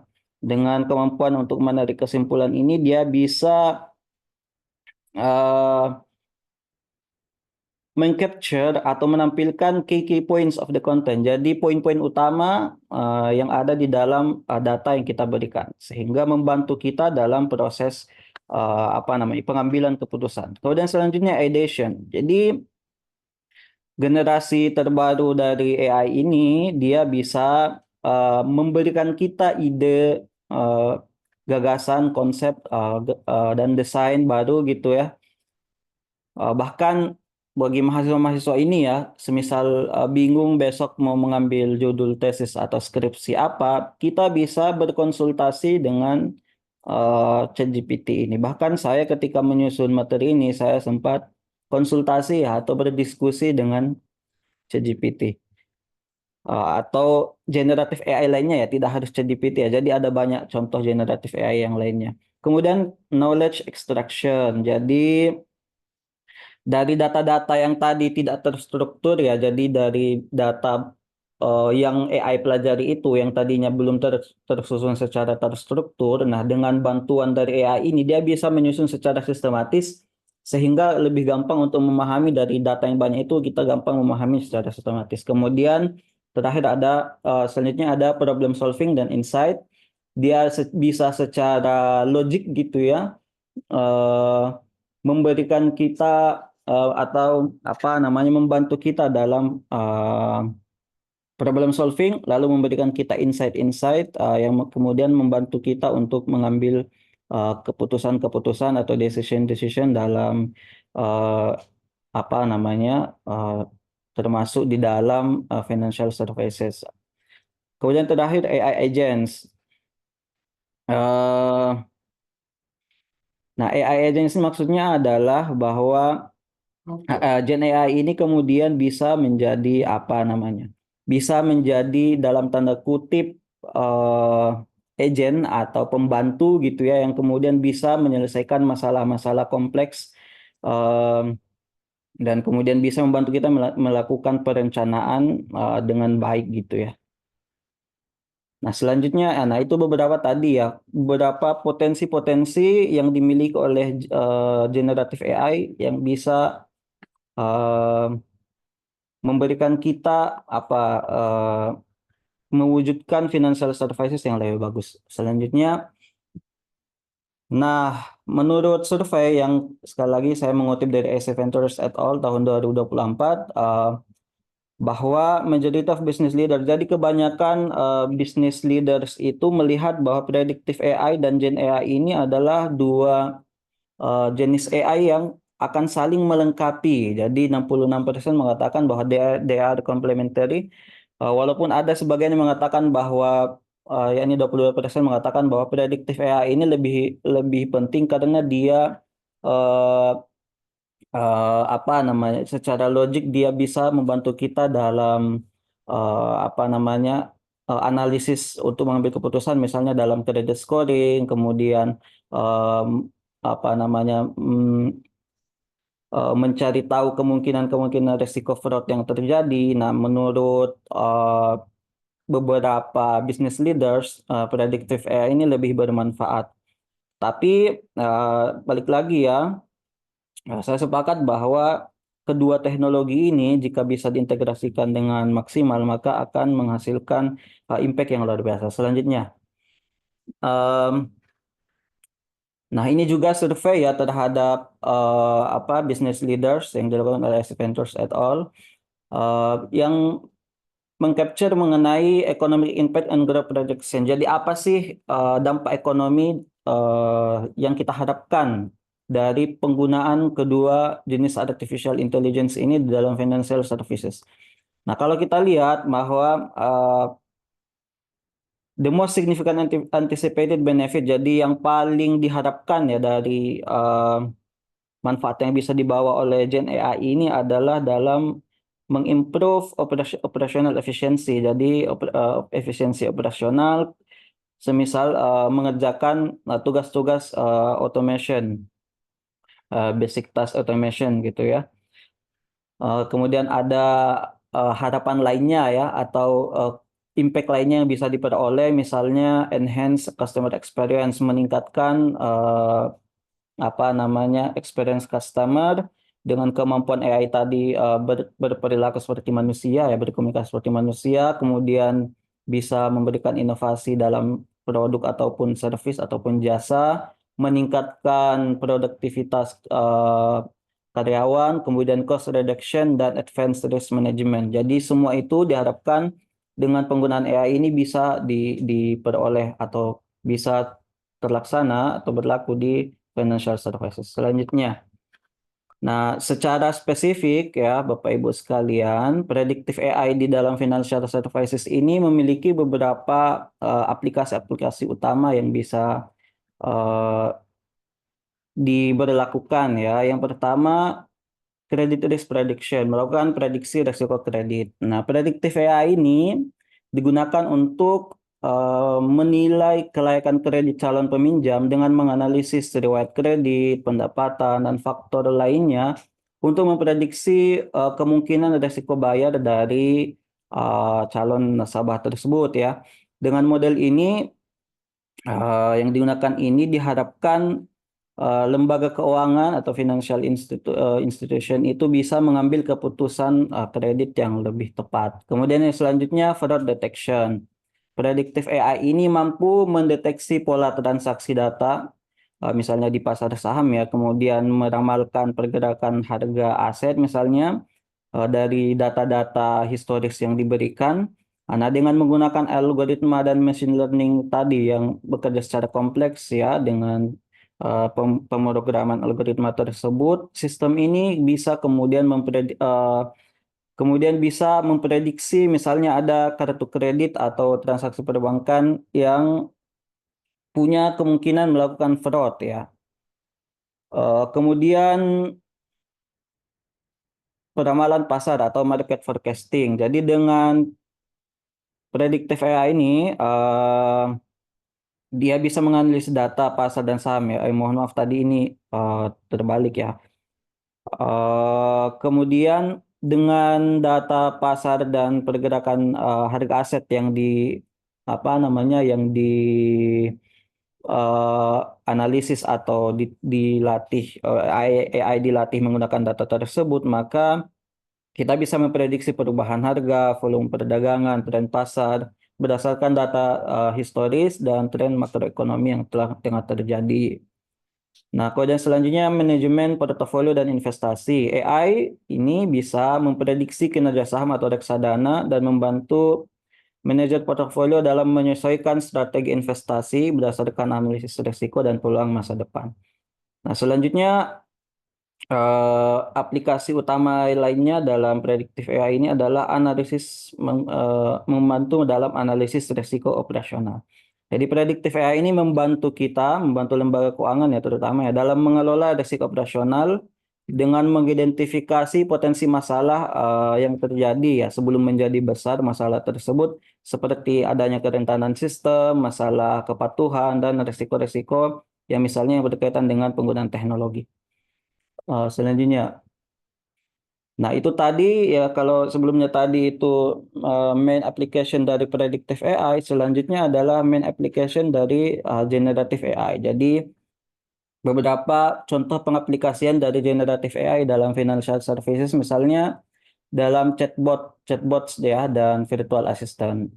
Jadi karena tadi Gen AI bisa mengenerate mengenerate teks dengan flow yang sangat natural gitu ya layaknya manusia, maka Gen AI ini sangat cocok digunakan sebagai chatbots misalnya di aplikasi-aplikasi ya ketika nasabah ingin menanyakan sesuatu, chatbots ini bisa digunakan terutama jika ada layanan-layanan ya yang ingin ditanyakan oleh nasabah.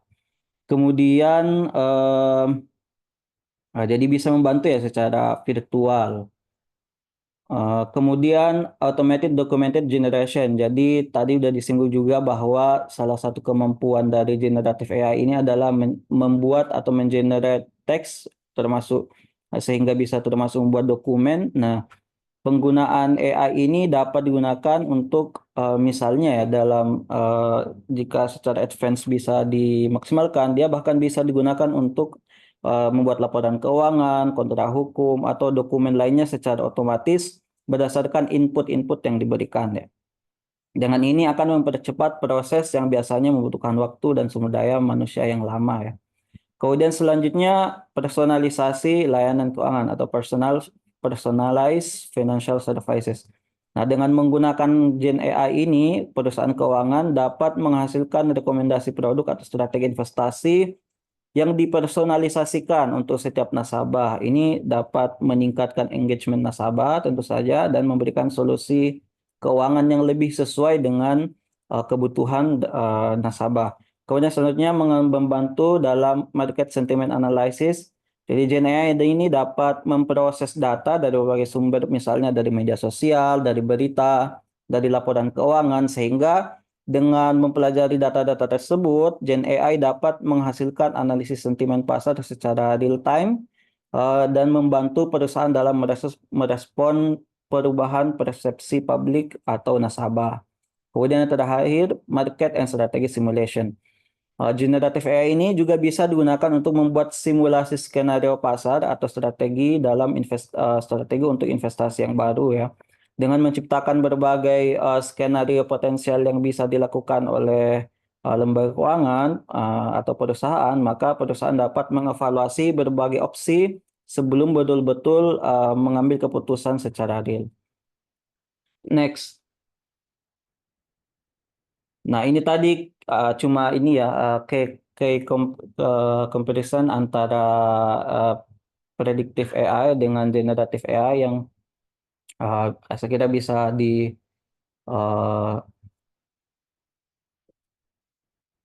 dilangkahi saja selanjutnya. Nah, lalu pertanyaannya adalah bagaimana kemudian Gen AI ini atau termasuk predictive AI ya, ketika diaplikasikan dalam Islamic finance. Nah, kita semua ya, saya kira dari pertemuan-pertemuan sebelumnya ya sudah disampaikan bahwa Islam itu tidak anti terhadap perkembangan ilmu pengetahuan dan teknologi. Bahkan Islam itu sangat mendorong akan hal tersebut. Islam mendorong kita untuk mengembangkan ilmu pengetahuan sehingga ayat yang pertama diturunkan adalah perintah untuk membaca yang kemudian tidak hanya membaca teks saja tetapi bisa dimaknai secara luas, meneliti, mempelajari dan lain sebagainya ya, alam semesta yang Allah SWT ciptakan. Kemudian Islam juga mendorong kita untuk senantiasa melakukan dinamisasi dan inovasi untuk membantu kita dalam kapasitas kita sebagai Khalifatullah fil ard. Jadi bagian dari tugas kita sebagai Khalifatullah fil ard adalah Allah kemudian memberikan kita instrumen kemampuan untuk melakukan kemampuan intelektual ya untuk melakukan inovasi sehingga dengan kemampuan tersebut, maka kita didorong untuk melakukan mendorong perkembangan teknologi yang dapat membantu menyelesaikan permasalahan-permasalahan atau memberikan solusi-solusi terhadap permasalahan yang dihadapi oleh masyarakat. Nah, sehingga dalam hal ini ya, dalam Islamic Finance, penerapan predictive AI dan generative AI ini menjadi relevan untuk diterapkan. Jadi secara umum apa yang sudah disebutkan di atas tadi itu semuanya bisa diterapkan baik itu di conventional financial services juga dalam Islamic financial services. Jadi tidak ada bedanya. Akan tetapi kemudian yang menjadi pembeda adalah di dalam pelaksanaannya Islamic finance ini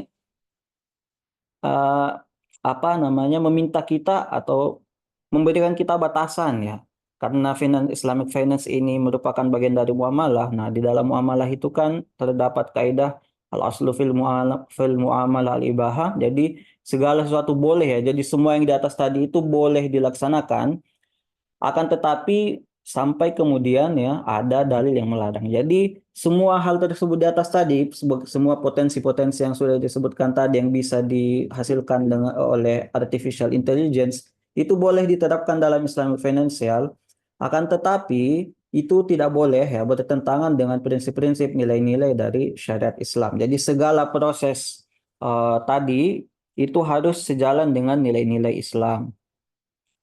Nah, dalam hal ini karena dalam Islamic finance itu harus sesuai dengan syariat Islam, maka timbul satu tugas baru yang harus dilakukan oleh AI ya ketika AI nanti diterapkan, yakni menjamin bahwa apa yang dilaksanakan itu sejalan dengan prinsip-prinsip syariah. Nah, nanti itu akan kita bahas di slide-slide selanjutnya. Next. Nah, dari segala potensi tadi yang dimiliki oleh AI, nah ternyata AI ini punya inherent risk, jadi risk yang dibawa oleh AI ini. Yang pertama ada istilah yang dinamakan dengan hallucinations, jadi halusinasi ya. Jadi salah satu inherent risk yang dibawa yang sangat signifikan gitu ya dampaknya yang dibawa oleh AI ini adalah terkadang AI ini terutama generatif AI ya itu punya tendensi untuk mengenerate informasi yang convincing gitu ya. Akan tetapi ternyata secara faktual itu tidak benar. Nah, saya tidak usah nyari contoh yang jauh-jauh ya. Misalnya kemarin ketika Google baru memperkenalkan generatif AI-nya ya.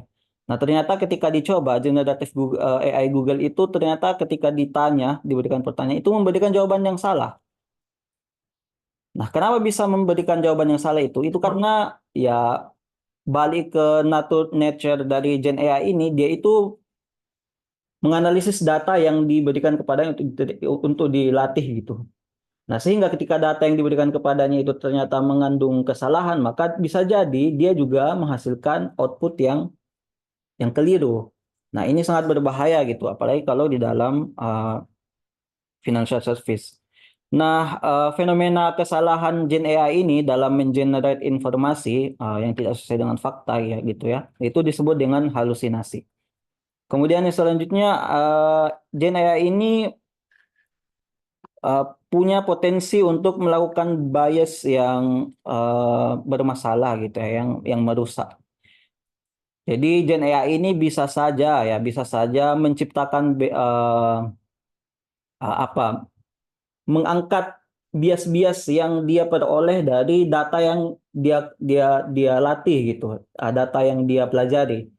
Jadi semisal data yang dia pelajari itu mengandung bias gitu ya, maka bisa jadi ya seperti yang disampaikan sebelumnya, bisa jadi juga bahwa dia akan menghasilkan informasi yang bias. Bahkan di dalam di dalam skenario yang terburuk, dia bisa jadi menciptakan informasi yang tidak adil, kemudian berbahaya. Misalnya dia menciptakan informasi yang rasis, kemudian bias gender dan lain sebagainya. Nah, itu sangat bergantung kepada data yang dilatihkan kepada Gen AI ini. Kemudian imminent regulation. Jadi Gen AI ini kan sesuatu yang baru gitu ya. Nah, sehingga otoritas seperti pemerintah itu butuh kemudian membuat peraturan-peraturan sehingga penerapan Gen AI ini tidak membawa masalah atau bisa membawa manfaat yang signifikan gitu ya. Nah, sehingga pemerintah itu harus mengeluarkan regulasi. Nah, di sini karena pemerintah harus mengeluarkan regulasi, maka perusahaan-perusahaan yang menggunakan Gen AI ini harus menyesuaikan diri ya dengan aturan-aturan yang baru tersebut. Kemudian strategic and operational consideration. Jadi dengan memperkenalkan teknologi terbaru ini ya, Gen AI ini ke dalam operasional sebuah perusahaan, maka perusahaan itu kemudian harus memikirkan kembali strategi-strategi dan operasional yang harus dilakukan. Jadi untuk mengejar efisiensi dari pengintegrasian Gen AI ini, maka financial institution itu harus melakukan upskilling ya. Jadi melakukan peningkatan terhadap strategi dan operasional capability-nya. Kemudian yang terakhir adalah failure to adapt is a risk in itself. Jadi karena Gen AI ini sudah berkembang sedemikian masifnya dan sangat bermanfaat gitu ya di dalam financial services, maka pada dasarnya ketika financial services ini tidak tidak kemudian mengintegrasikan ini ke dalam perusahaannya, maka itu akan membuat menjadi potensi resiko ya bagi perusahaan tersebut untuk tertinggal dibandingkan perusahaan-perusahaan lainnya yang sudah lebih dulu memanfaatkan Gen AI ini. Next. Nah, selanjutnya selain inherent risk yang tadi dihadapi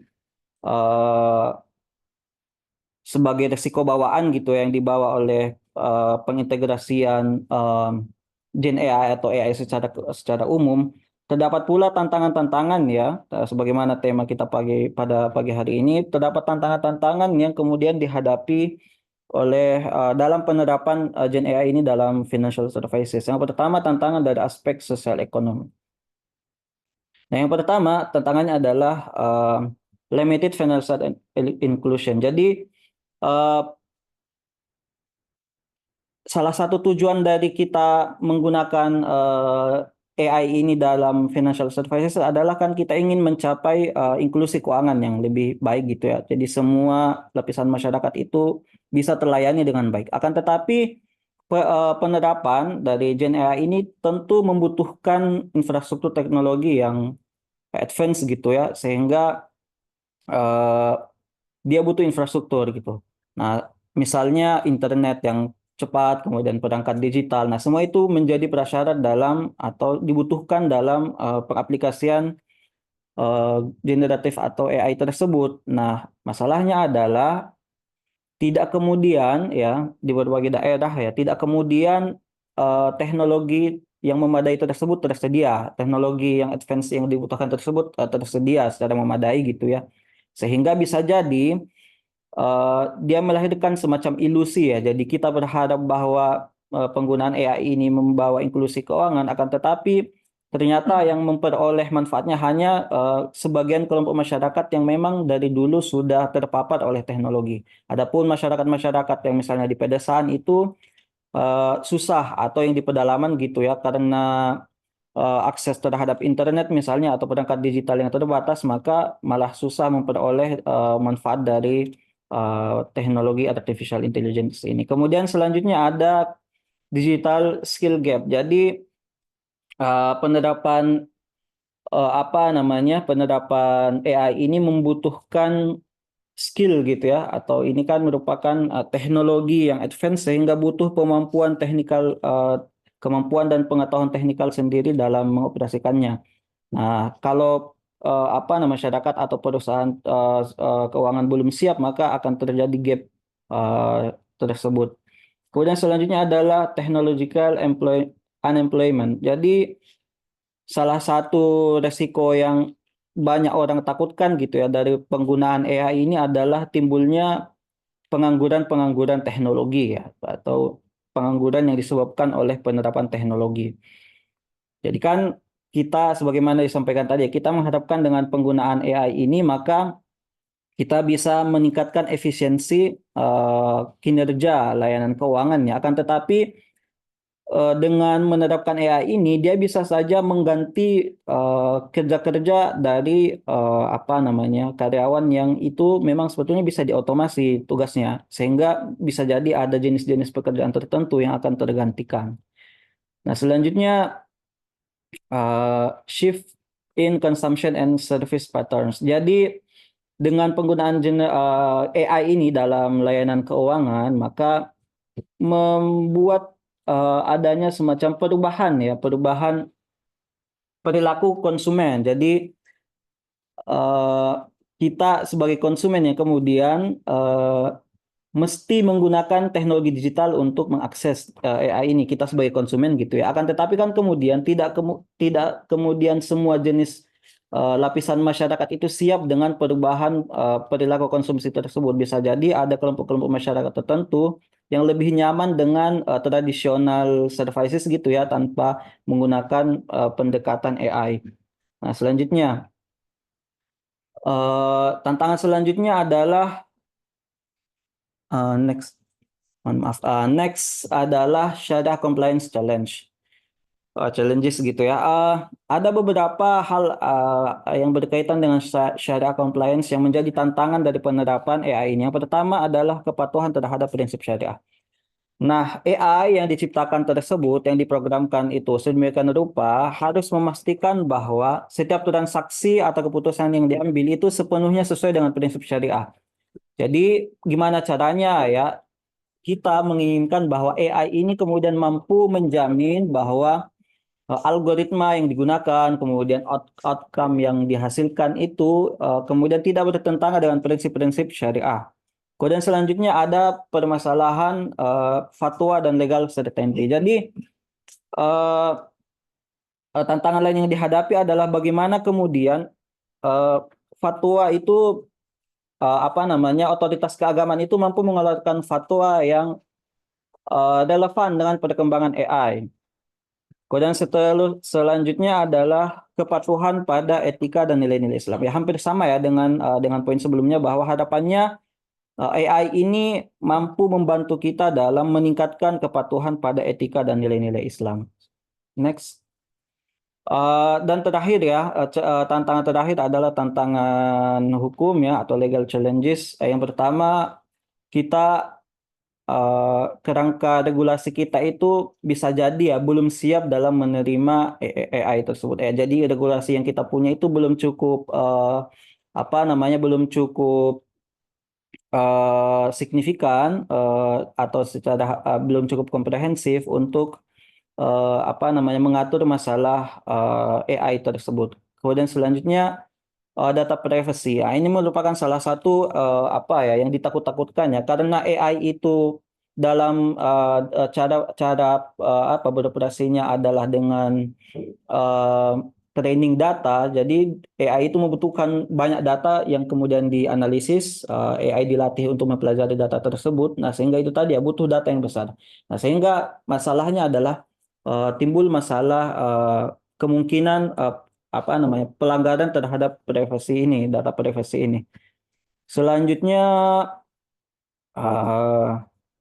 legal accountability for AI decision. Nah, tadi sudah disebutkan bahwa bisa jadi AI itu ketika dia mengenerate suatu informasi untuk dijadikan basis pengambilan keputusan, bisa jadi dia mengeluarkan informasi yang salah. Nah, ketika ternyata AI ini mengeluarkan informasi yang keliru, misalnya di dalam persetujuan pembiayaan atau mendeteksi fraud, ternyata keliru informasi yang disampaikan. Nah, pertanyaannya siapa kemudian yang harus disalahkan ketika kekeliruan tersebut menyebabkan kerugian gitu ya terhadap perusahaan.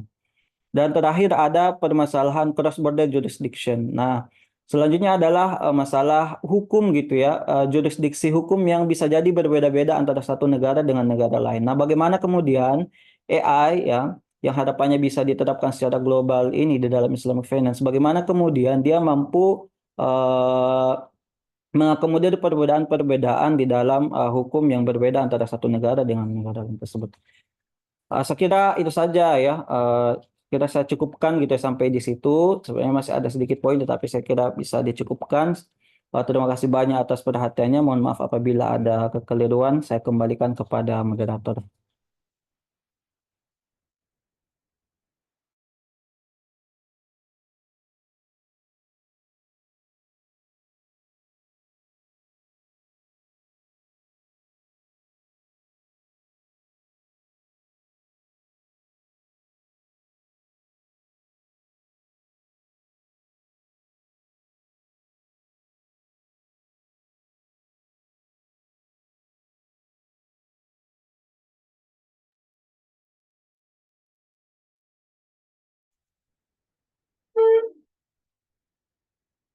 Baik, terima kasih atas materinya dari Bapak Amrullah SEI MA.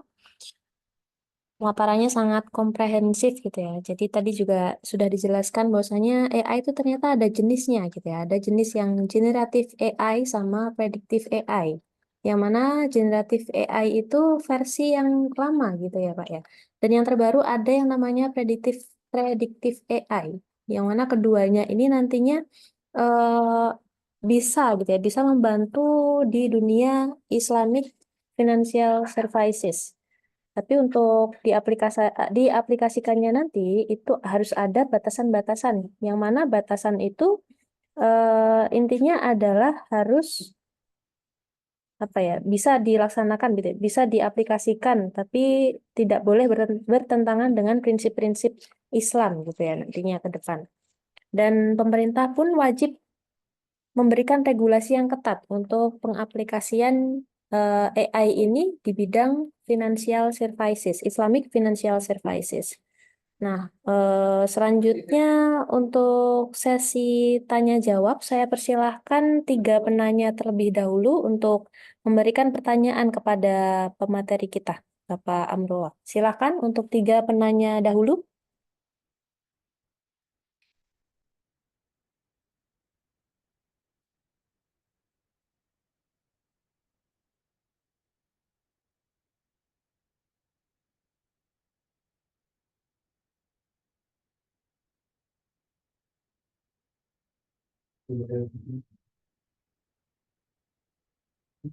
Sepertinya sudah sangat jelas. Sudah sangat jelas. Oke, materinya sudah sangat jelas. Oke.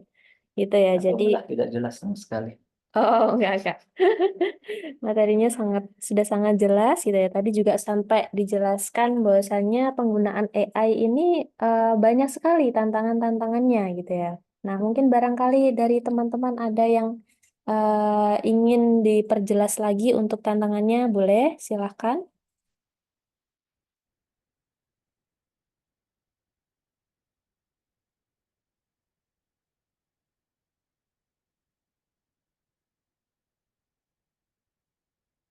Belum ada.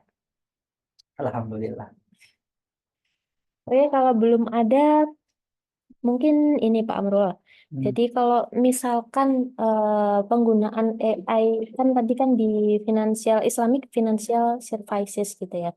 Eh, Kalau sampai saat ini mungkin kan untuk yang prediktif AI baru yang di pasar modal tadi ya, pasar Hmm. modal terus memprediksi dari potensi seseorang ketika ingin mengambil kredit ke bank gitu kan. Kalau selama ini kira-kira sudah ada permasalahan-permasalahan yang ditemui di lapangan atau belum menurut Bapak? Oke. Pertama saya mungkin harus mengatakan ya bahwa basic saya bukan praktisi ya, jadi mohon maaf ketika nanti tidak begitu menjurus ke kasus-kasus di lapangan. Cuman eh, apa namanya eh, saya mungkin sedikit ini ya meluruskan bahwa bukan hanya pasar modal aja sebetulnya, di perbankan pun sebetulnya kalau kita menyinggung apa namanya tadi AI tersebut ya, sebetulnya sudah diterapkan juga di uh, prediktif AI ini ya, sudah diterapkan juga di industri keuangan, di perbankan ya dalam hal ini. Misalnya ketika dia digunakan untuk melakukan analisis credit scoring ya, untuk membantu lembaga keuangan atau bank dalam hal ini melakukan analisis secara komprehensif mengenai calon nasabah yang ingin misalnya melakukan pembiayaan. Nah, dari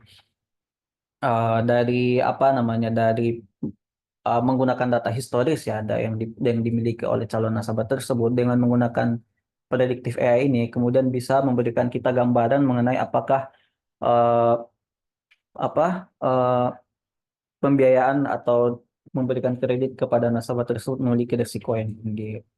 Dia juga bisa digunakan untuk mendeteksi fraud. Tadi sudah disebutkannya, AI itu bisa mendeteksi adanya transaksi-transaksi yang janggal gitu ya, sehingga dia bisa melihat kalau ada transaksi yang janggal, dia bisa melihat kemungkinan-kemungkinan timbulnya fraud tersebut. Uh, di dalam di dalam praktiknya, dalam penerapan AI ini, tadi kan pertanyaan apakah timbul permasalahan gitu ya. Nah, pertama saya akan menanyakan kepada teman saya yang bekerja di bank, sudah sejauh mana sih AI itu digunakan. Nah, menurut dia sebetulnya AI itu belum banyak diterapkan gitu ya. Eh, dia mengatakan bahwa di bank ya, teman saya ini pegawai Bank Syariah Indonesia BSI, dia mengatakan sebetulnya masih terbatas. Eh, Nah, timbul permasalahannya itu bisa jadi ya, ketika kita balik lagi kepada itu tadi, inherent risk yang dibawa oleh eh, apa namanya oleh generatif AI atau AI secara umum. Bisa jadi ketika dia melakukan analisis terhadap data nasabah tersebut, eh, ketika dia ingin menganalisis data nasabah tersebut, kan artinya kemudian nasabah tersebut harus lengkap gitu kan datanya. Nah, permasalahannya kan bisa jadi tidak semua kemudian nasabah itu atau calon nasabah ini punya akses untuk menginput datanya ke dalam teknologi digital. Jadi bisa jadi datanya itu tidak tersedia secara digital. Nah, ketika datanya tersebut tidak tersedia secara digital, tentu AI ini akan memiliki kemampuan terbatas dalam menganalisis kemampuan kredit dari seorang calon nasabah. Nah, dengan keterbatasan data input tersebut tadi bisa jadi akan melahirkan apa namanya eh, rekomendasi-rekomendasi decision yang keliru. Bisa jadi sebetulnya dia punya apa potensi usaha yang baik ya, tetapi karena datanya tidak tersedia untuk dipelajari, maka AI tidak mampu memberikan apa namanya rekomendasi decision yang secara tepat. Nah, dalam hal ini tentu makanya dalam kasus-kasus tertentu ketika ketersediaan data tersebut masih terbatas, maka eh, peran manusia masih tetap dibutuhkan dalam hal ini untuk melakukan apa namanya analisis risiko kredit secara langsung. Jadi secara manual masih dibutuhkan gitu ya. Nah, ini baru ada satu penanya lagi, Pak Amrullah.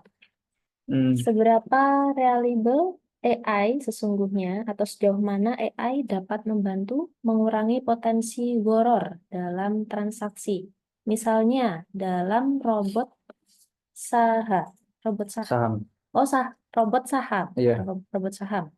Dan bagaimana mitigasinya secara legal dalam perspektif hukum Islam?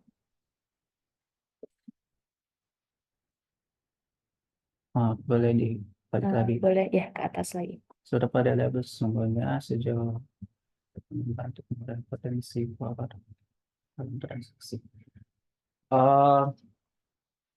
Kembali lagi ya bahwa Gen AI ini kan butuh input data yang besar. Jadi untuk membuat prediksi ataupun mengenerate informasi yang betul-betul tepat, maka dia butuh data ya, dia butuh data. Nah, sehingga nanti tergantung data kemudian yang dimasukkan. Nah, jika kemudian data tersebut dari analisis data tersebut AI bisa melihat adanya unsur-unsur misalnya ketidakpastian, ketidakjelasan atau spekulasi yang timbul di dalam sebuah transaksi, maka tentu AI bisa dengan gampang ya mengeksekusi hal tersebut, melakukan prediksi dengan tepat. Nah, tantangan lainnya kan sebetulnya bagaimana algoritmanya itu tersebut dibuat. Nah, ini tantangan yang lain yang tentu saya karena bukan ahli IT sebetulnya ya, kurang memahami hal tersebut. Akan tetapi algoritmanya, tantangan selanjutnya ada algoritmanya itu bagaimana dirancang agar bisa memahami yang seperti ini yang disebutkan atau diistilahkan dengan goror. Oh, goror itu kayak gini, sehingga kalau ada hal yang seperti ini itu harus dihindari. Uh, dan bagaimana mitigasinya secara legal dalam perspektif hukum Islam.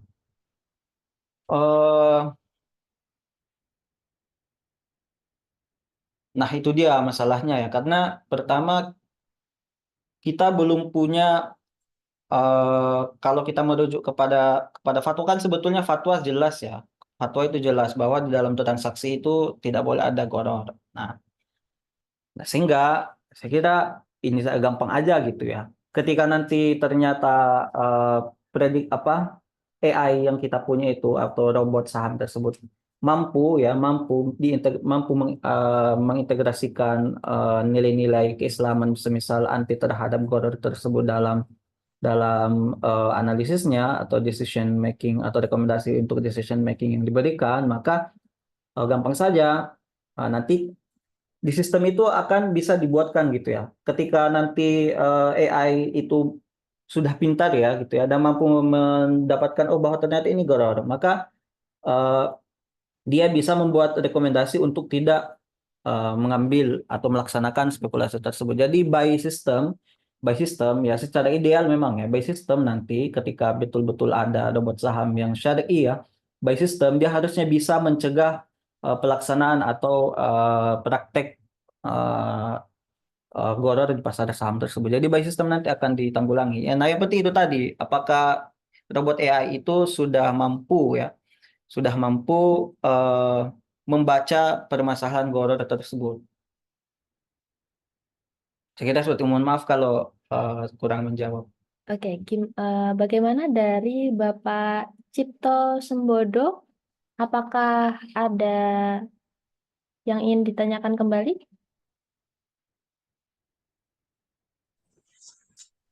Bapak Oke, Cipto. sebentar. Baik, sedikit mungkin ada yang ingin saya share. Sebentar. Beberapa tahun yang lalu gitu ya, mungkin apa namanya, rame ya, ada robot saham itu yang apa namanya, banyak menjadi kasus gitu ya. Saya nggak tahu ini penipuan atau tidak, tetapi pada saat itu kan mungkin sampai sekarang juga banyak itu ya, tawaran-tawaran analisis saham menggunakan robot gitu ya. Mungkin ya saya kira basisnya sama, pakai algoritma tertentu, hanya itu tadi ya. Ternyata dalam banyak kasus itu robotnya mungkin belum cerdas amat, sehingga apa namanya, transaksi-transaksi saham itu justru banyak merugikan gitu. Kliennya justru rugi. Saya tidak tahu apakah ini karena memang AI-nya, algoritmanya yang belum cerdas, atau mungkin justru ada permainan di antara pemilik robot itu sendiri begitu. Jadi ya saya kira saya setuju bahwa apa namanya, semuanya tergantung algoritma. Ini kan mesin sebenarnya, ini kan mesin. Jadi sejauh mana mesin itu cerdas ya sangat diperlukan penelitian, riset dan sebagainya. Mungkin yang ingin saya tanyakan, mungkin sudah ada atau belum hari ini yang robot saham misalnya yang benar-benar reliable gitu, bisa diandalkan, bisa menganalisis secara faktual, mungkin sampai apa namanya, sampai perusahaannya atau mungkin sampai pelaku pasarnya begitu, dan apa namanya, bisa menghasilkan keuntungan yang ajak misalnya begitu. Kalau mungkin ada, saya kira itu nanti bisa menjadi apa namanya, case study atau barangkali menjadi peluang baru untuk menciptakan bisnis-bisnis yang berkaitan dengan AI. Saya kira hanya itu yang bisa saya sampaikan. Terima kasih. Baik, jadi mungkin lebih ke pertanyaan apakah sudah ada gitu ya Bapak, robot saham yang itu sudah reliable saat ini, yang bisa menganalisis apakah saham ini layak untuk dibeli ataukah tidak gitu ya. Ini juga saya sedikit menambahkan, barangkali nanti akan membantu menjawab pertanyaan dari Bapak Cipto tadi. Untuk saham kan ini untuk membelinya sendiri itu kan ada aplikasi tersendiri gitu ya Bapak. Ada yang namanya aplikasi Syariah Online Trading System. Nah, untuk di aplikasi yang sudah berbasis SOTS ini itu nantinya kegiatan-kegiatan yang bersifat istilahnya sudah masuk ke maghrib deh, maisir, gharar dan riba itu sudah akan dimitigasi, tidak akan ada transaksi-transaksi yang menuju ke arah sana gitu Bapak. Kalau misalkan kita sudah masuk ke aplikasinya, itu ada menu yang namanya AI Assistant. Nah, di AI Assistant yang ada di SOTS ini kan sudah pasti berarti nanti kan prinsipnya adalah menghindari maisir atau transaksi-transaksi yang berbasis maisir di pasar saham gitu Bapak. Barangkali robot AI yang reliable yang menurut saya itu ya dari aplikasi yang sudah berbasis SOTS ini. Gitu Bapak, mungkin kalau saya menambahkan tuh. Ya, sebetulnya kan dalam dalam analisis volatile harga saham itu kan sebetulnya ya sama saja ya. Gak ada kemudian perbedaan antara menurut saya ya, ini mohon maaf kalau salah. Tidak ada kemudian perbedaan dalam cara membaca pasar saham syariah dengan indeks saham konvensional. Kalau ini dalam konteks membaca ini ya, membaca atau memprediksi pergerakan harga ya. Sekedar dalam hal ini ketika dalam penerapan AI-nya itu tidak ada perbedaan. Nah, kemudian kan nanti bedanya adalah apakah ini saham syariah, apakah ini bukan saham syariah, kan di situ. Iya, Nah, betul. sehingga ya betul tadi ya, aplikasi-aplikasi misalnya sebutlah ya, walaupun tidak disponsori misalnya Jago kayak gitu ya. Iya. Itu kan sudah ada pilihan-pilihan syariah, versi syariahnya kan udah ada ya, sehingga itu ya seperti yang disampaikan Bu Fitri tadi bahwa itu kemudian bisa digunakan sebagai apa namanya pilihan ketika ingin menggunakan bantuan AI untuk pasar saham syariah ya. Iya. Jadi dari awal sudah kita pilih yang syariah gitu Bapak. Untuk kita itu sudah berprinsip dari awal menghindari transaksi maisir, gharar, dan riba tadi. Dari awal sudah memilih aplikasi yang syariah gitu Bapak. Dari awal memang sudah didesain untuk memilih saham yang syariah dulu ya. Betul. Begitu jawabannya Bapak Cipto, bagaimana? Apakah ada tanggapan lagi? Ya, terima kasih. Saya buka satu kesempatan lagi, satu saja. Apakah ada?